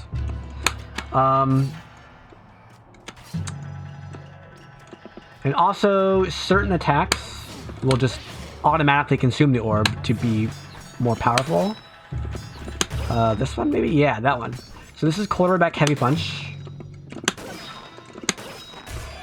It's a very slow cross-up. The light one's a lot faster, but it's less range. Medium one's in between. Still slow. I don't even think that's a cross-up, actually. It might be. But if with the orb out, it'll go upward instead of horizontal.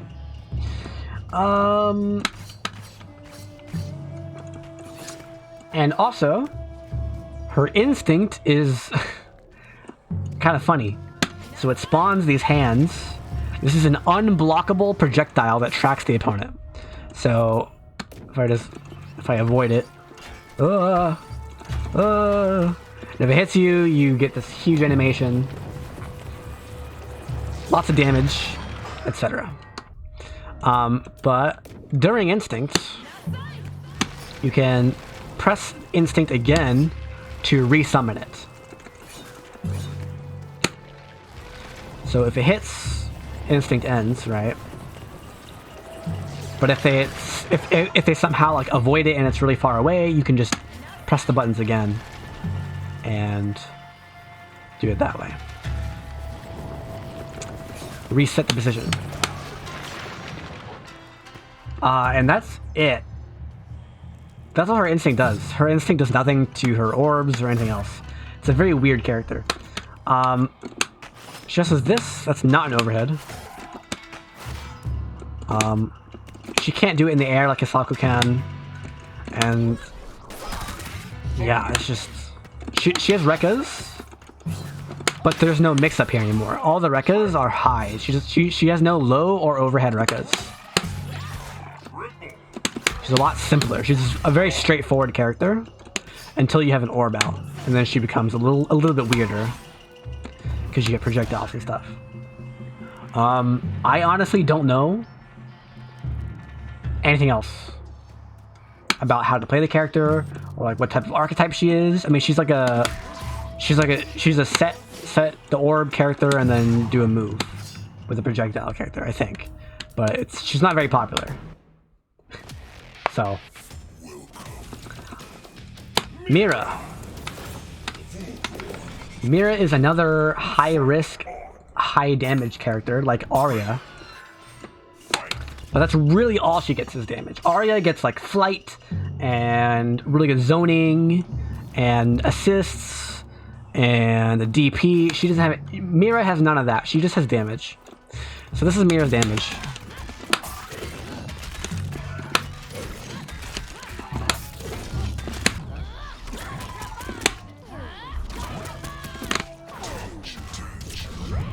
Almost 100%. Almost 100% with one combo. But if you watch during the combo, I actually lose health. So this is the gimmick of Mira, is all of her medium and heavy special moves consume life. So let me turn off regenerate health. If I do a heavy special move, it consumes 40 life and 20 life for mediums. Yeah, and that will you can die that way. Same with her linkers. Her linkers also will deal damage to her, and oh come on.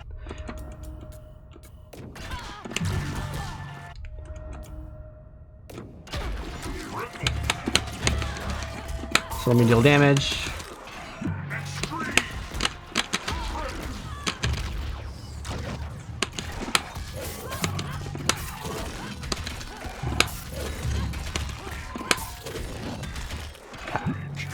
And this is real damage. So if I die, I'm in danger, and if I lose my health, I still die, right? So that's actual damage, even though it looks like it's a thing on her life bar.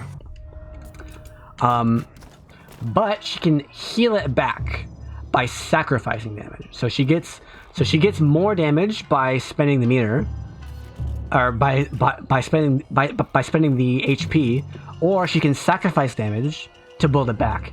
So the way this character works is you do a huge combo first, and then on your next hit, you kill them with the combo, and then end the combo by healing yourself. So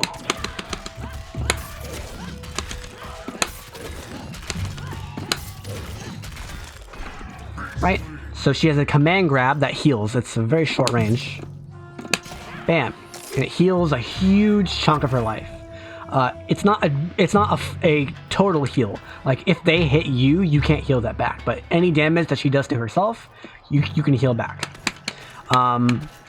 Additionally, she gets a couple, like very few options at the cost of health. She has no DP at all. She has nothing invincible on Wake Up except for this Vampire Mist. And that cost a huge chunk of life. Huge. Huge chunk. And she can go in any of the directions. Wow. I'm spoiling. Restart. Yeah. So up, back, up, forward, straight up. And you can come down with a button like that. It can cross up as well, right? So it's a pretty good move, but it's not a DP. It's not Jago's DP, and it can still be punished. And it costs a lot of life.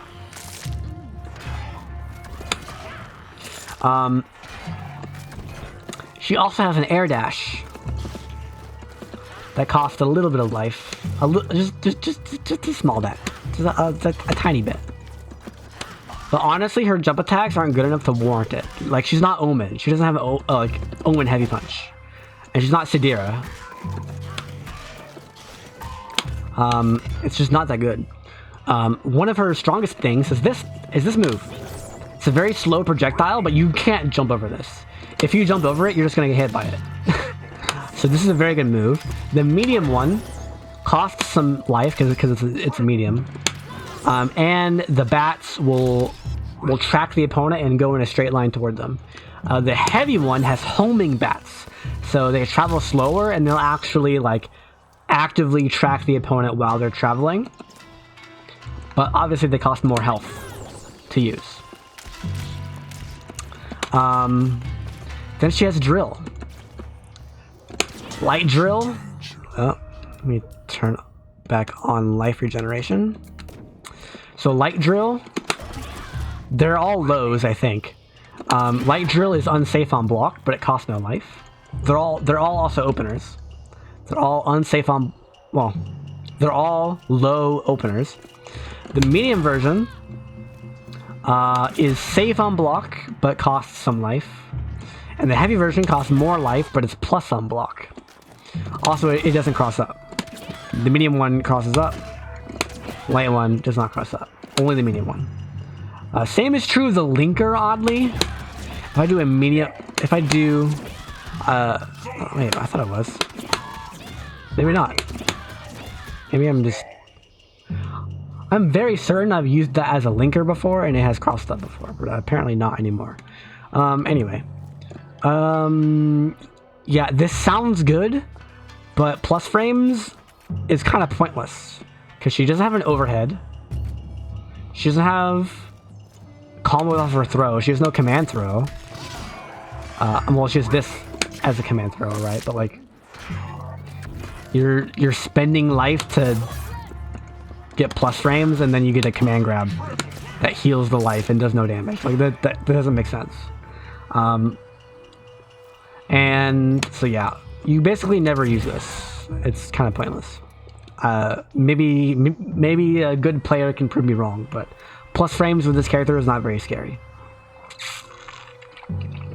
You can usually beat Mira by blocking, and then she deals damage to herself over time. This move is insane, by the way. Standing medium punch. No puppy. No puppy. No. No. This is insane. It hits twice, and it's canceled. That's also a problem with Mira, is all her stuff hits twice. All her drills hit twice. Medium punch hits twice. That hits twice.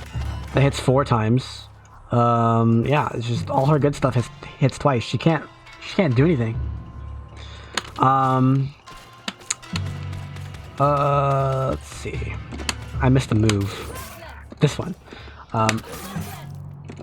So the light version is just a double hit. Again, very easy to shadow counter. But it is an opener. Again, these are all openers. The medium one hits low. The heavy one hits high. Or hits overhead. And they're all openers.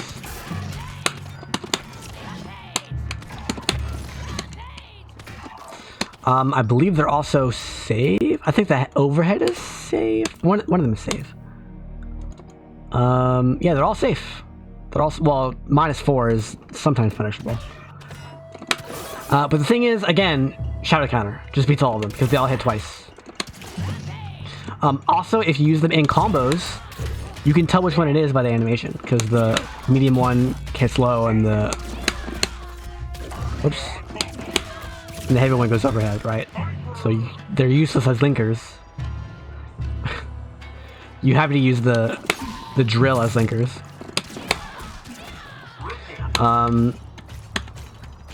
And once again, you're spending a lot of life to do this. And it's like, is it really worth it? Like, maybe if it had, like, armor on it or something. But no, she's just... I don't understand the point of these moves outside of combos. You just never do them. Probably the best thing that you can do is cancel a move in the medium drill because it's safe. And only costs a little bit of life. Or you can just go to this and be a zoner. But if you're going to be a zoner, why would you pick Mira? So yeah, that's it for that. I guess we have Instinct. So during Instinct, you get a bat. Periodically, every few seconds. But also, you can Vampire Mist. That's an unblockable mist that attaches to the opponent until Instinct ends or until they hit Mira.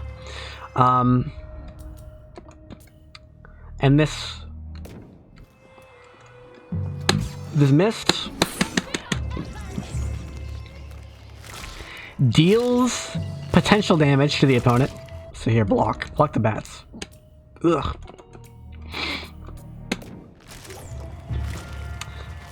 It deals potential damage over time and also heals Mira of her damage to herself. Right, so I have a bunch of life missing. I can Instinct, and now I can use this to sap life from the opponent. It's the only way to regenerate life without hitting the opponent. And it's honestly not that much, unfortunately. Also, she can do multiple air dashes, you know, deal damage to her own life bar that much faster, because why not? And there's one more thing I'm forgetting.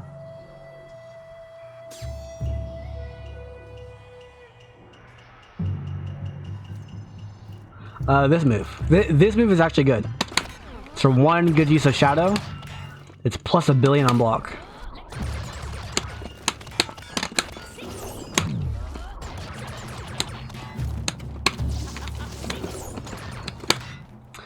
Yeah, that's it.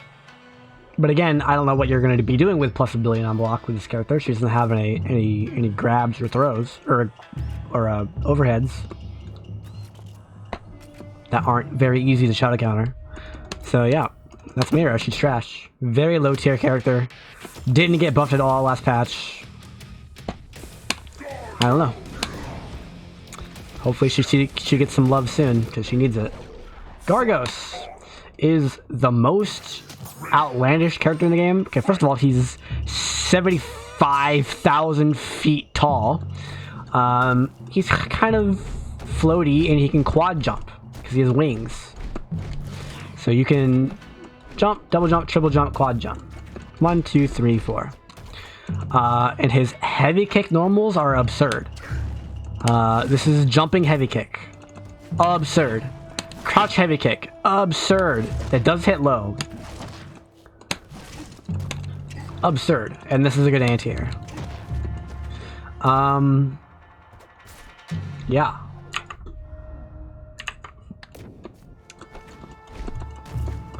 And his medium punch kind of like floats him a little bit. Very good hitbox on it. Yeah, like very tricky. Like, he's kind of stiff and slow, but if you can get to the air and start jumping around, it's like, ooh, this character's kind of nuts. Wow, really?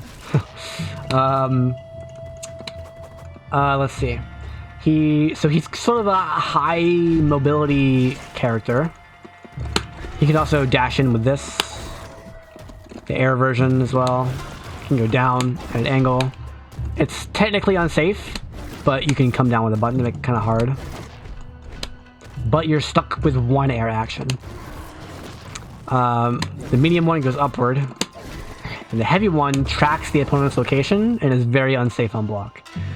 So you might be able to like punish a fireball or something with it, but other than that, it's just an invincible wake up reversal. Very unsafe on block, very slow on startup, very bad move overall. Unless you instant cancel it. But anyway, we'll get to instinct later. Yeah, so he's a high mobility character with bad defense, right? But then we go to this move. So this is Portal Punch. This tracks the opponent's location. You can do it up close. You can do it from far away. You can do it in combos. This is a linker. These do not hit overhead and low, despite what it looks like. So they're only highs. But the light one is really fast. The medium one is good at tracking left, right. And the heavy one is good at tracking up and down.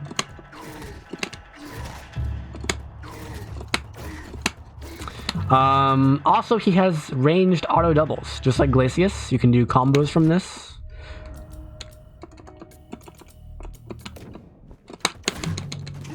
What?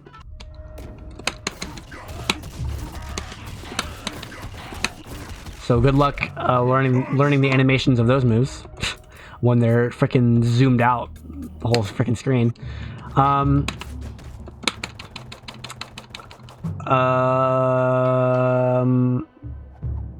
He has this move, which is a command grab.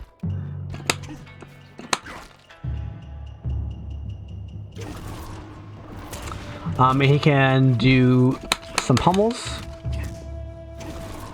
Up to 3 of them. But these are breakable pummels, so you have to make sure to mix up your light, medium, and heavy pummels. And then you can end it however you want. So back will drain some shadow meter from the opponent. Forward will throw them down with a stagger. This is like a wall spotting type thing. Get a combo off that. Up does a lot of damage. And down sets them down. You're +4, I think. So you're huge advantage, but you can't combo off of it. But you might do something like this. You know, do pummel, pummel, pummel, pummel, set him down, do it again. And then throw him. You know, surely that's all this character has, right? Well, no, there's more. So he's... Not only does he have good air mobility and, like, incoming potential and, like, a dive kick and things like that. And not only is he a good zoner, because he has this stuff. And this move, and this move. Insane zoning potential. And not only that, but he also has the grab. So he's sort of a grappler, because he has so many options off of that. So he's a tricky air mobility character. He's also a grappler, and he's also a zoner. But that's not all. He also can... you're not ready for this. He can... Where is that move? There it is. He can summon minions. So that's the small minion. That's the large minion. And they'll attack the opponent. And that is an overhead, by the way. And there's several things he can do. He can grab his own minions. Like that. And drain them to build meter. Come on. Right. He can also throw them as projectiles. And they'll just periodically attack the opponent. So you get insane block pressure mix-ups. Insane. And here's the best part. Whoops. You can have both at the same time. Now things are dire. command grab. Oh, I grabbed the minion. Oh, and guess what? They never go away.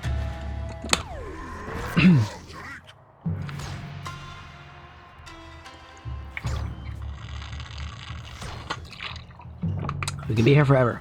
The only way to get rid of these guys is to hit them. And the small one you have to hit twice, the big one you have to hit 3 times. That's 1 hit. 2 hits. He's gone. The big guy takes 3 hits. Good luck with that. Oh yeah, jumping heavy punch is ridiculous.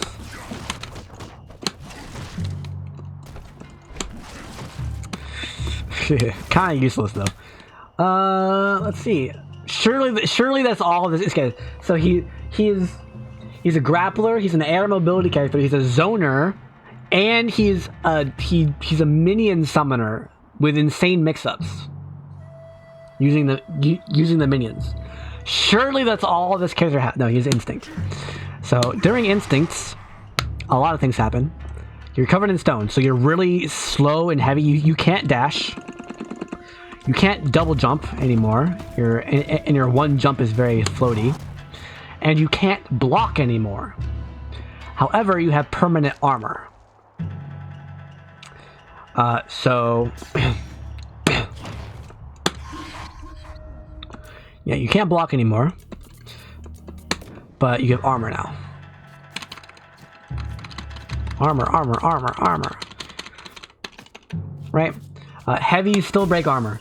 So this is the main weakness of this, is you can just do sweep, then sweep, then sweep, then sweep. And there's like nothing that you can do about it. His DP is too slow, it won't punish the sweep. So what do? Well, you have... If you press instinct again, during instinct, you'll spend half of the remaining time, so you'll whoops. Oh, it's 3 punches, not instinct again. You'll lose half the remaining time, but you'll keep the other half, and you'll explode. And this is a combo breaker. This is a guaranteed combo breaker. They can't counter break it or anything. I think. So...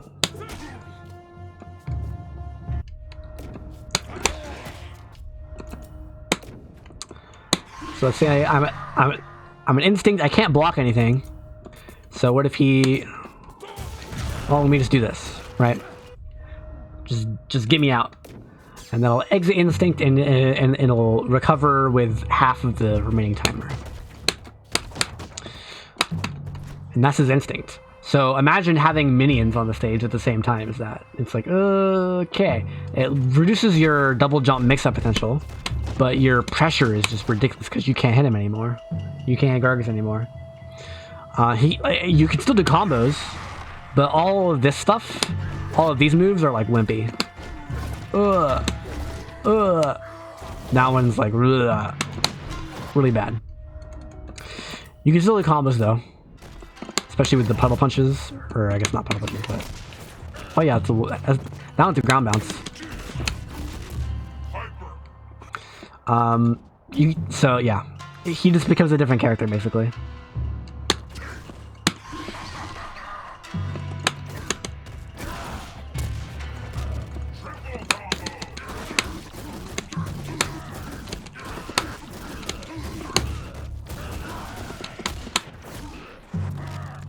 Yeah, that's Gargos. I think that's everything. So he's a zoner, he's a grappler, he is an air mobility character that is very hard to lock down. He is also a minion summoning character, and he's also a brute force get in with armor character with a combo breaker with a burst. They can block your burst, and it's very punishable as well. Alright, 3 more characters. So now we have RAAM. This is the resident grappler. Let's play against Tusk. Tusk!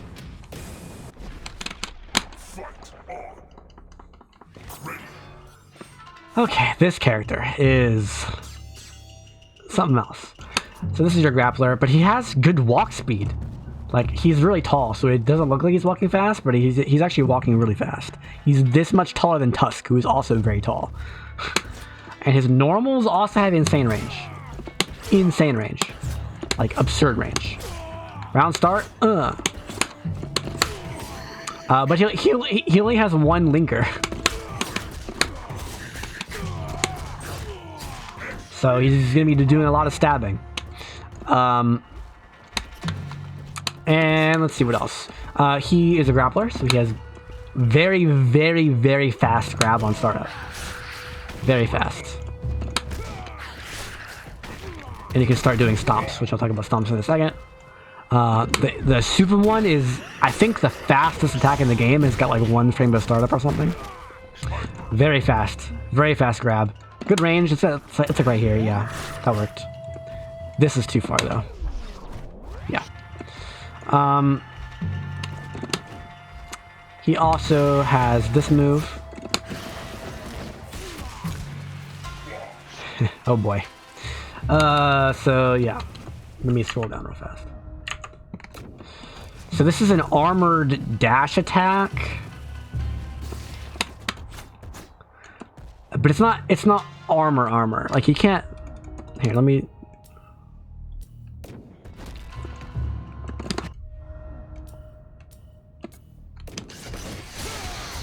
Too slow.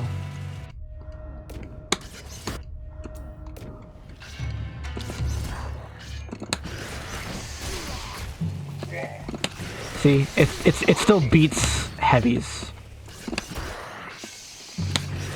See? You can still armor through heavies. So it's not real armor, but it's better armor. It's a better version of armor.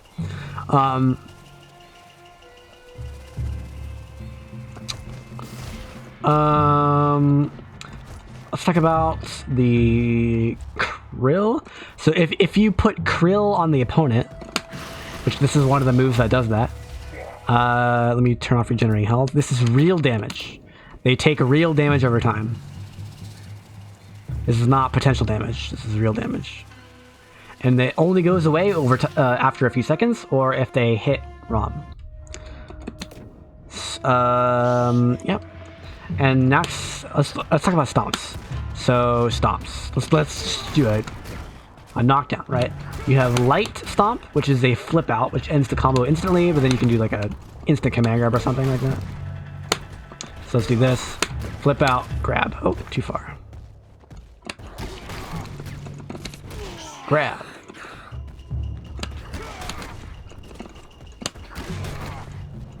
Or you can do medium stomp, which continues the combo. Well, obviously very easy to break because it's medium.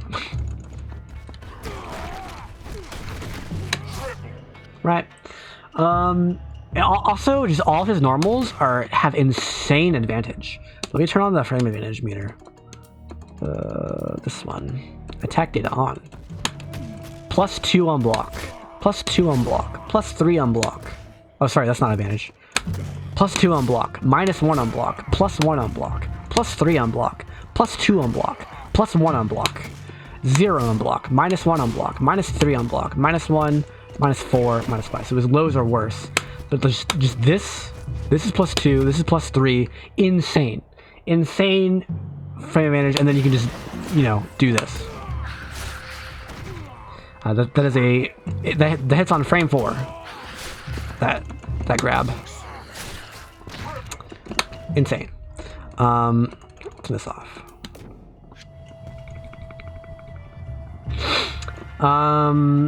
So this.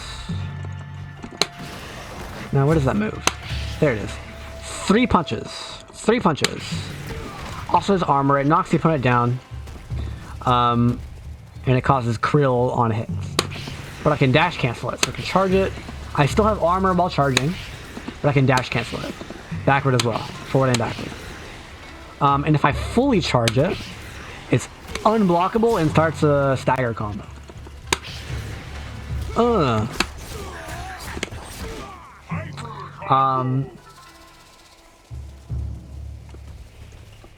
And you can also cancel into it, but this costs shadow meters. Let me turn off shadow meter. I can cancel into it, but it costs half a bar of a super. Yeah. All right. Next character. No, I have to. I have to go over his instinct. Brace yourselves. Cover your eyes. Epilepsy warning.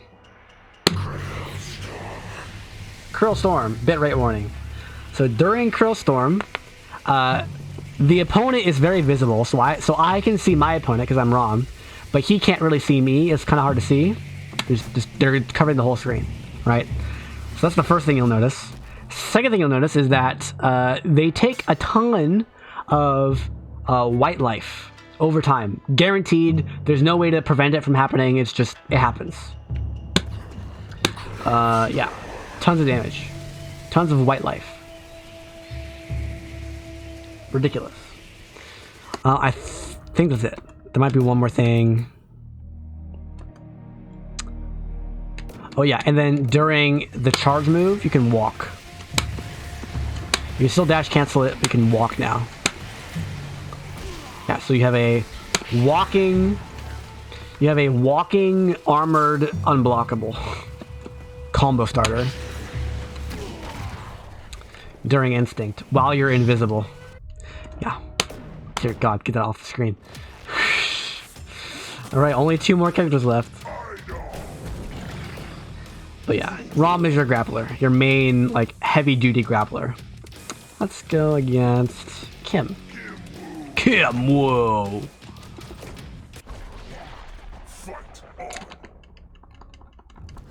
Eyedol.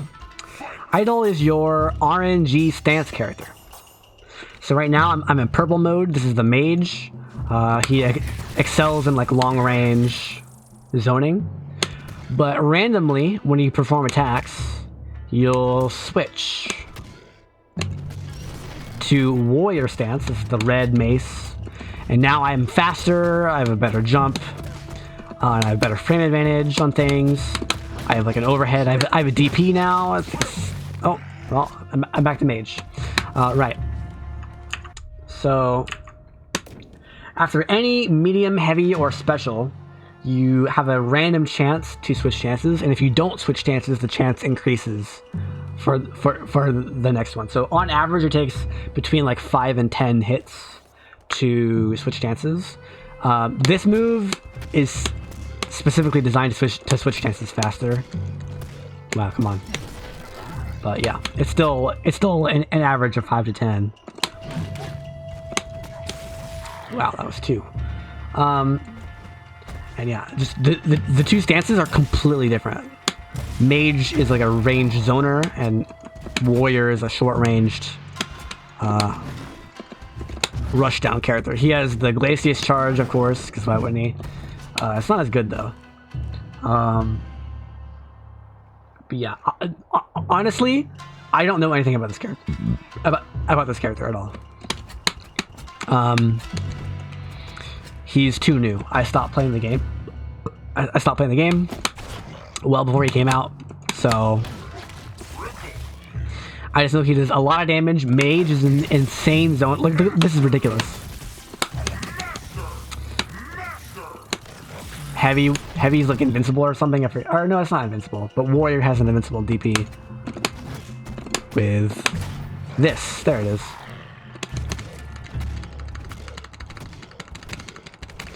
Quarterback punch is a DP.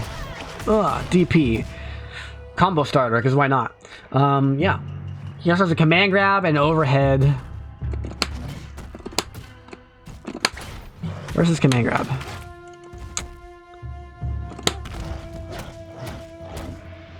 Wow. Brutal.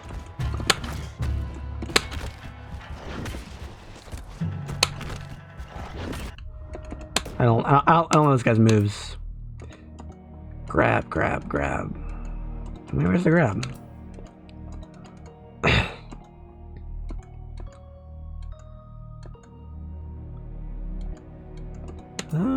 My notes say he has a command grab, but I guess he doesn't. Mace, reversal, yeah, invincible, launches and recaptures. There's the shoulder charge. It's not like this Glacius. It's harder to punish. Oh, this one. Oh, command grab. Brrr. What does it do? I don't even know. Generates 1 rage charge. Yes, yeah. Steps back. So he has this move to grab. He also has this move to grab. And you'll notice in the bottom, wait, what? It's not. Or am I fully stacked? Yeah, I'm fully stacked. So when you're in a stance, he can do certain moves to build charges for the other stance. What is it for this one? Kicks, I see. Alright, that one will build a stack for the other stance. So while you're in purple stance, you build stacks for the red stance, and while you're in red stance, you build stacks for the purple stance. You can spend those stacks to enhance some of your moves. So let's see. Where is it? Generates this charge.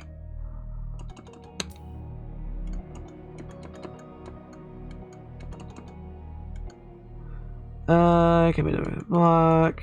Requires one. Yeah, so he can do quarterback kick into kick. Wrong stance. So yeah, that's what it normally looks like, but I can do 2 now. I can do an extra hit. So you get new moves, you get powered up moves by spending charges from the opposite stance. And yeah, if you're in instinct, guess what? You get both. I can do mage stuff. I have warrior normals,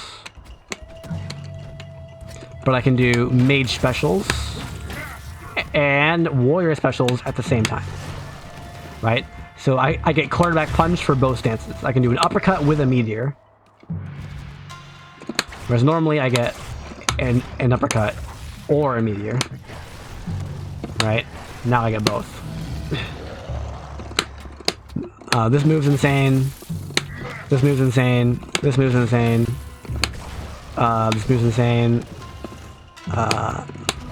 This move is still a tackle, but he automatically performs a stomp after it, so he gets both that way. It's probably the strongest individual character in the game.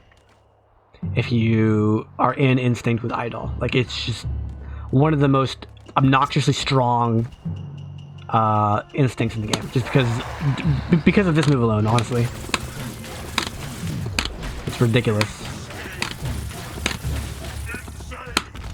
You charge in, beat him down. You still get the grab, and you get the teleport.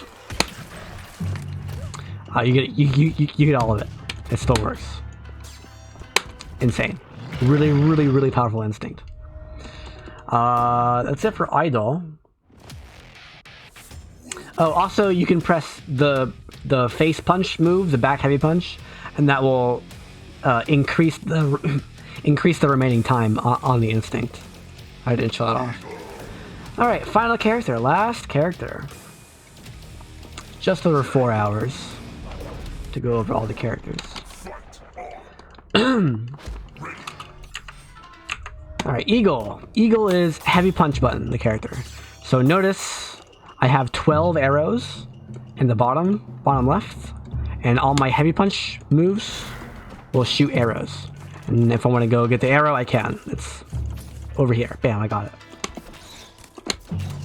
Right, grab the arrow, or I can tell the bird to go get it. The bird will grab the arrow for me. Takes forever though. Boop, there he goes. Yeah, so this is the Eagle. He has a low slide. A pretty bad one, honestly. Like, this barely hits round start, the heavy one. If I walk back a little further, it doesn't work. Right about there. It's like exactly round start, actually. Holy crap. Yeah. So the main thing with this character is the arrows.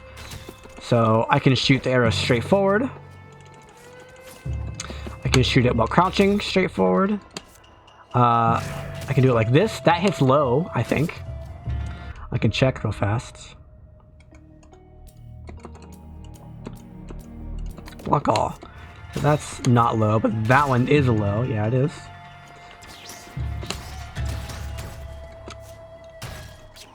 Give me my arrows back. I'm pressing the wrong button. Arrows. Give arrows. How do I get arrows?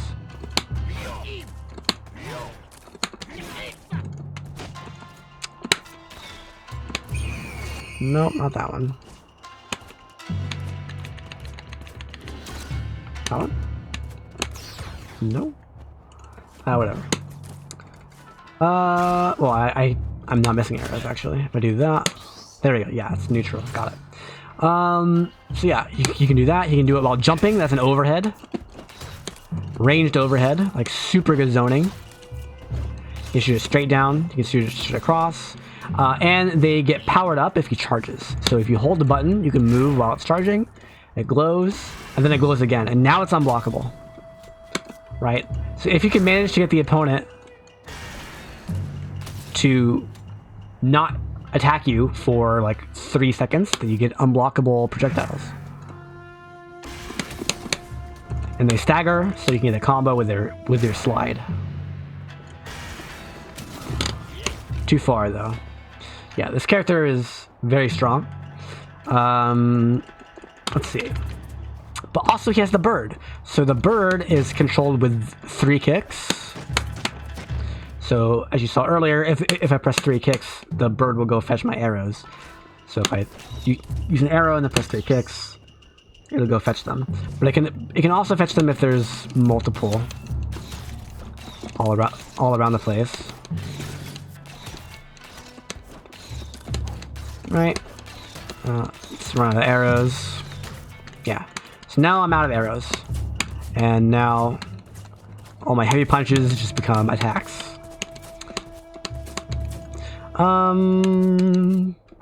Yeah. So bird goes and grabs them all. Grabs up to 4 of them. Also, it has a hitbox. That's cool. There's 4 more of them, etc., etc. I can also press forward plus 3 kicks to get a quick bird dive. I can also press back plus 3 kicks to get this move. This is like the main one you're going to use. It's very plus. You can get like a huge mix-up off of this. Although he's not really a mix-up character, if you do get the chance to do mix-ups, you can do stuff like that. Here's the thing. You can control the bird while also controlling Eagle. So I can start charging an arrow and then shoot it. But before I shoot it, I can make the bird do things. See? Yeah. What was that?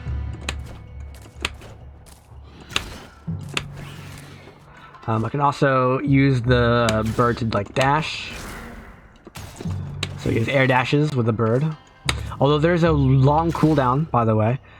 Different bird abilities will have different cooldowns.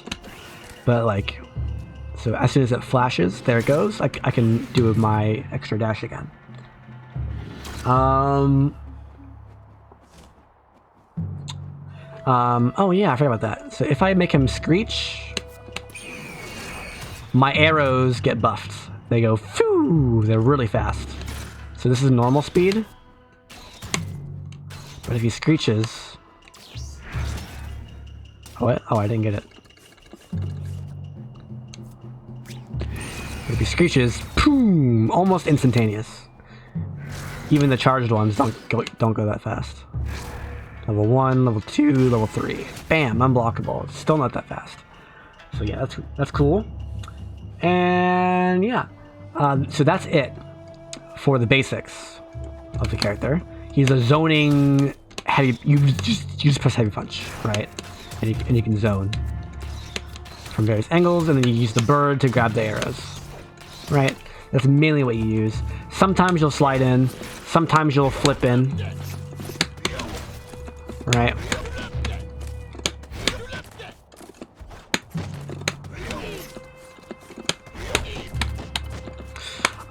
Sometimes she'll flip up, like that.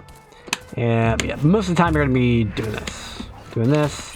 Bird grabs the arrows. Maybe you'll do that to cover yourself. Maybe you'll do the this one to hit the opponent with more zoning if you have all the arrows. You're gonna be charging up for the unblockable. Yeah. And so instinct. Now you're Oro from Third Strike. Every time you do a move, the bird also attacks.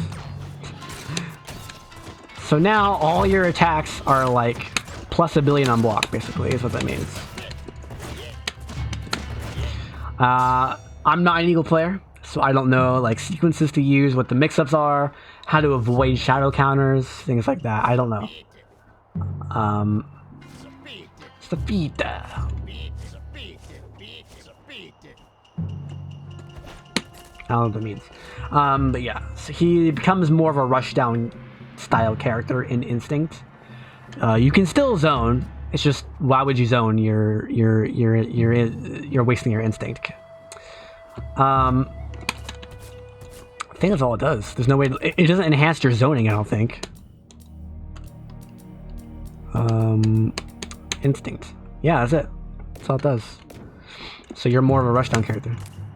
And with that, we've covered all of the characters. Yes, this move, it's just all bow and arrow stuff, you know?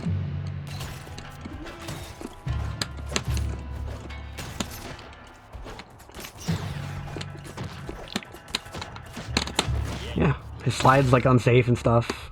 So yeah, you're a zoner. And that's it, we've covered all 29 characters. Took 4 hours. Hopefully you learned something.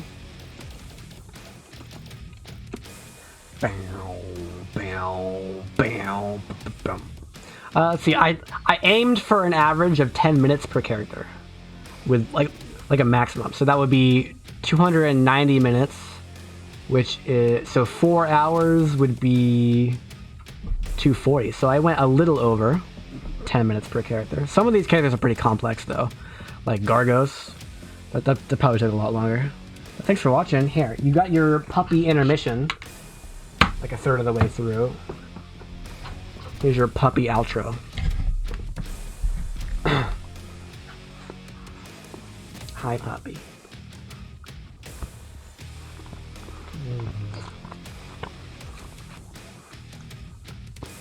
Hi, puppy. Hi. Hi. Ow. What are you doing? Ow. Hi, puppy. The stream's over now, puppy. You want to say goodbye to the stream? Say bye-bye? Say bye-bye? Or are you just going to lick me more because you don't understand English?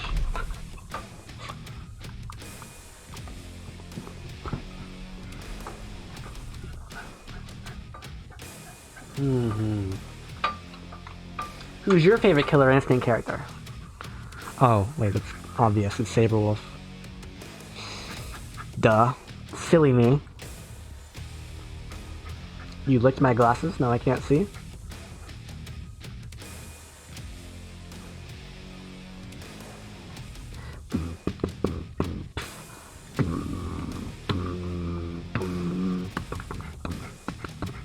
Can you tell my voice is dying? Because I've been talking for the past 4 hours straight. I gotta go refill my water too. Oh yeah, stay hydrated. I didn't say stay hydrated every hour, because I was talking about Killer Instincts. Next, I want to do a full system breakdown. That'll also be a very long video. But yeah, thanks for watching. Hope you learned something. Be sure to join on YouTube, subscribe on Twitch, become a patron on Patreon. Are you okay, puppy? And join the Discord, because that's the best way to contact me. It's totally free. I don't spam things in there. I just post when I go live or upload a video or whatever.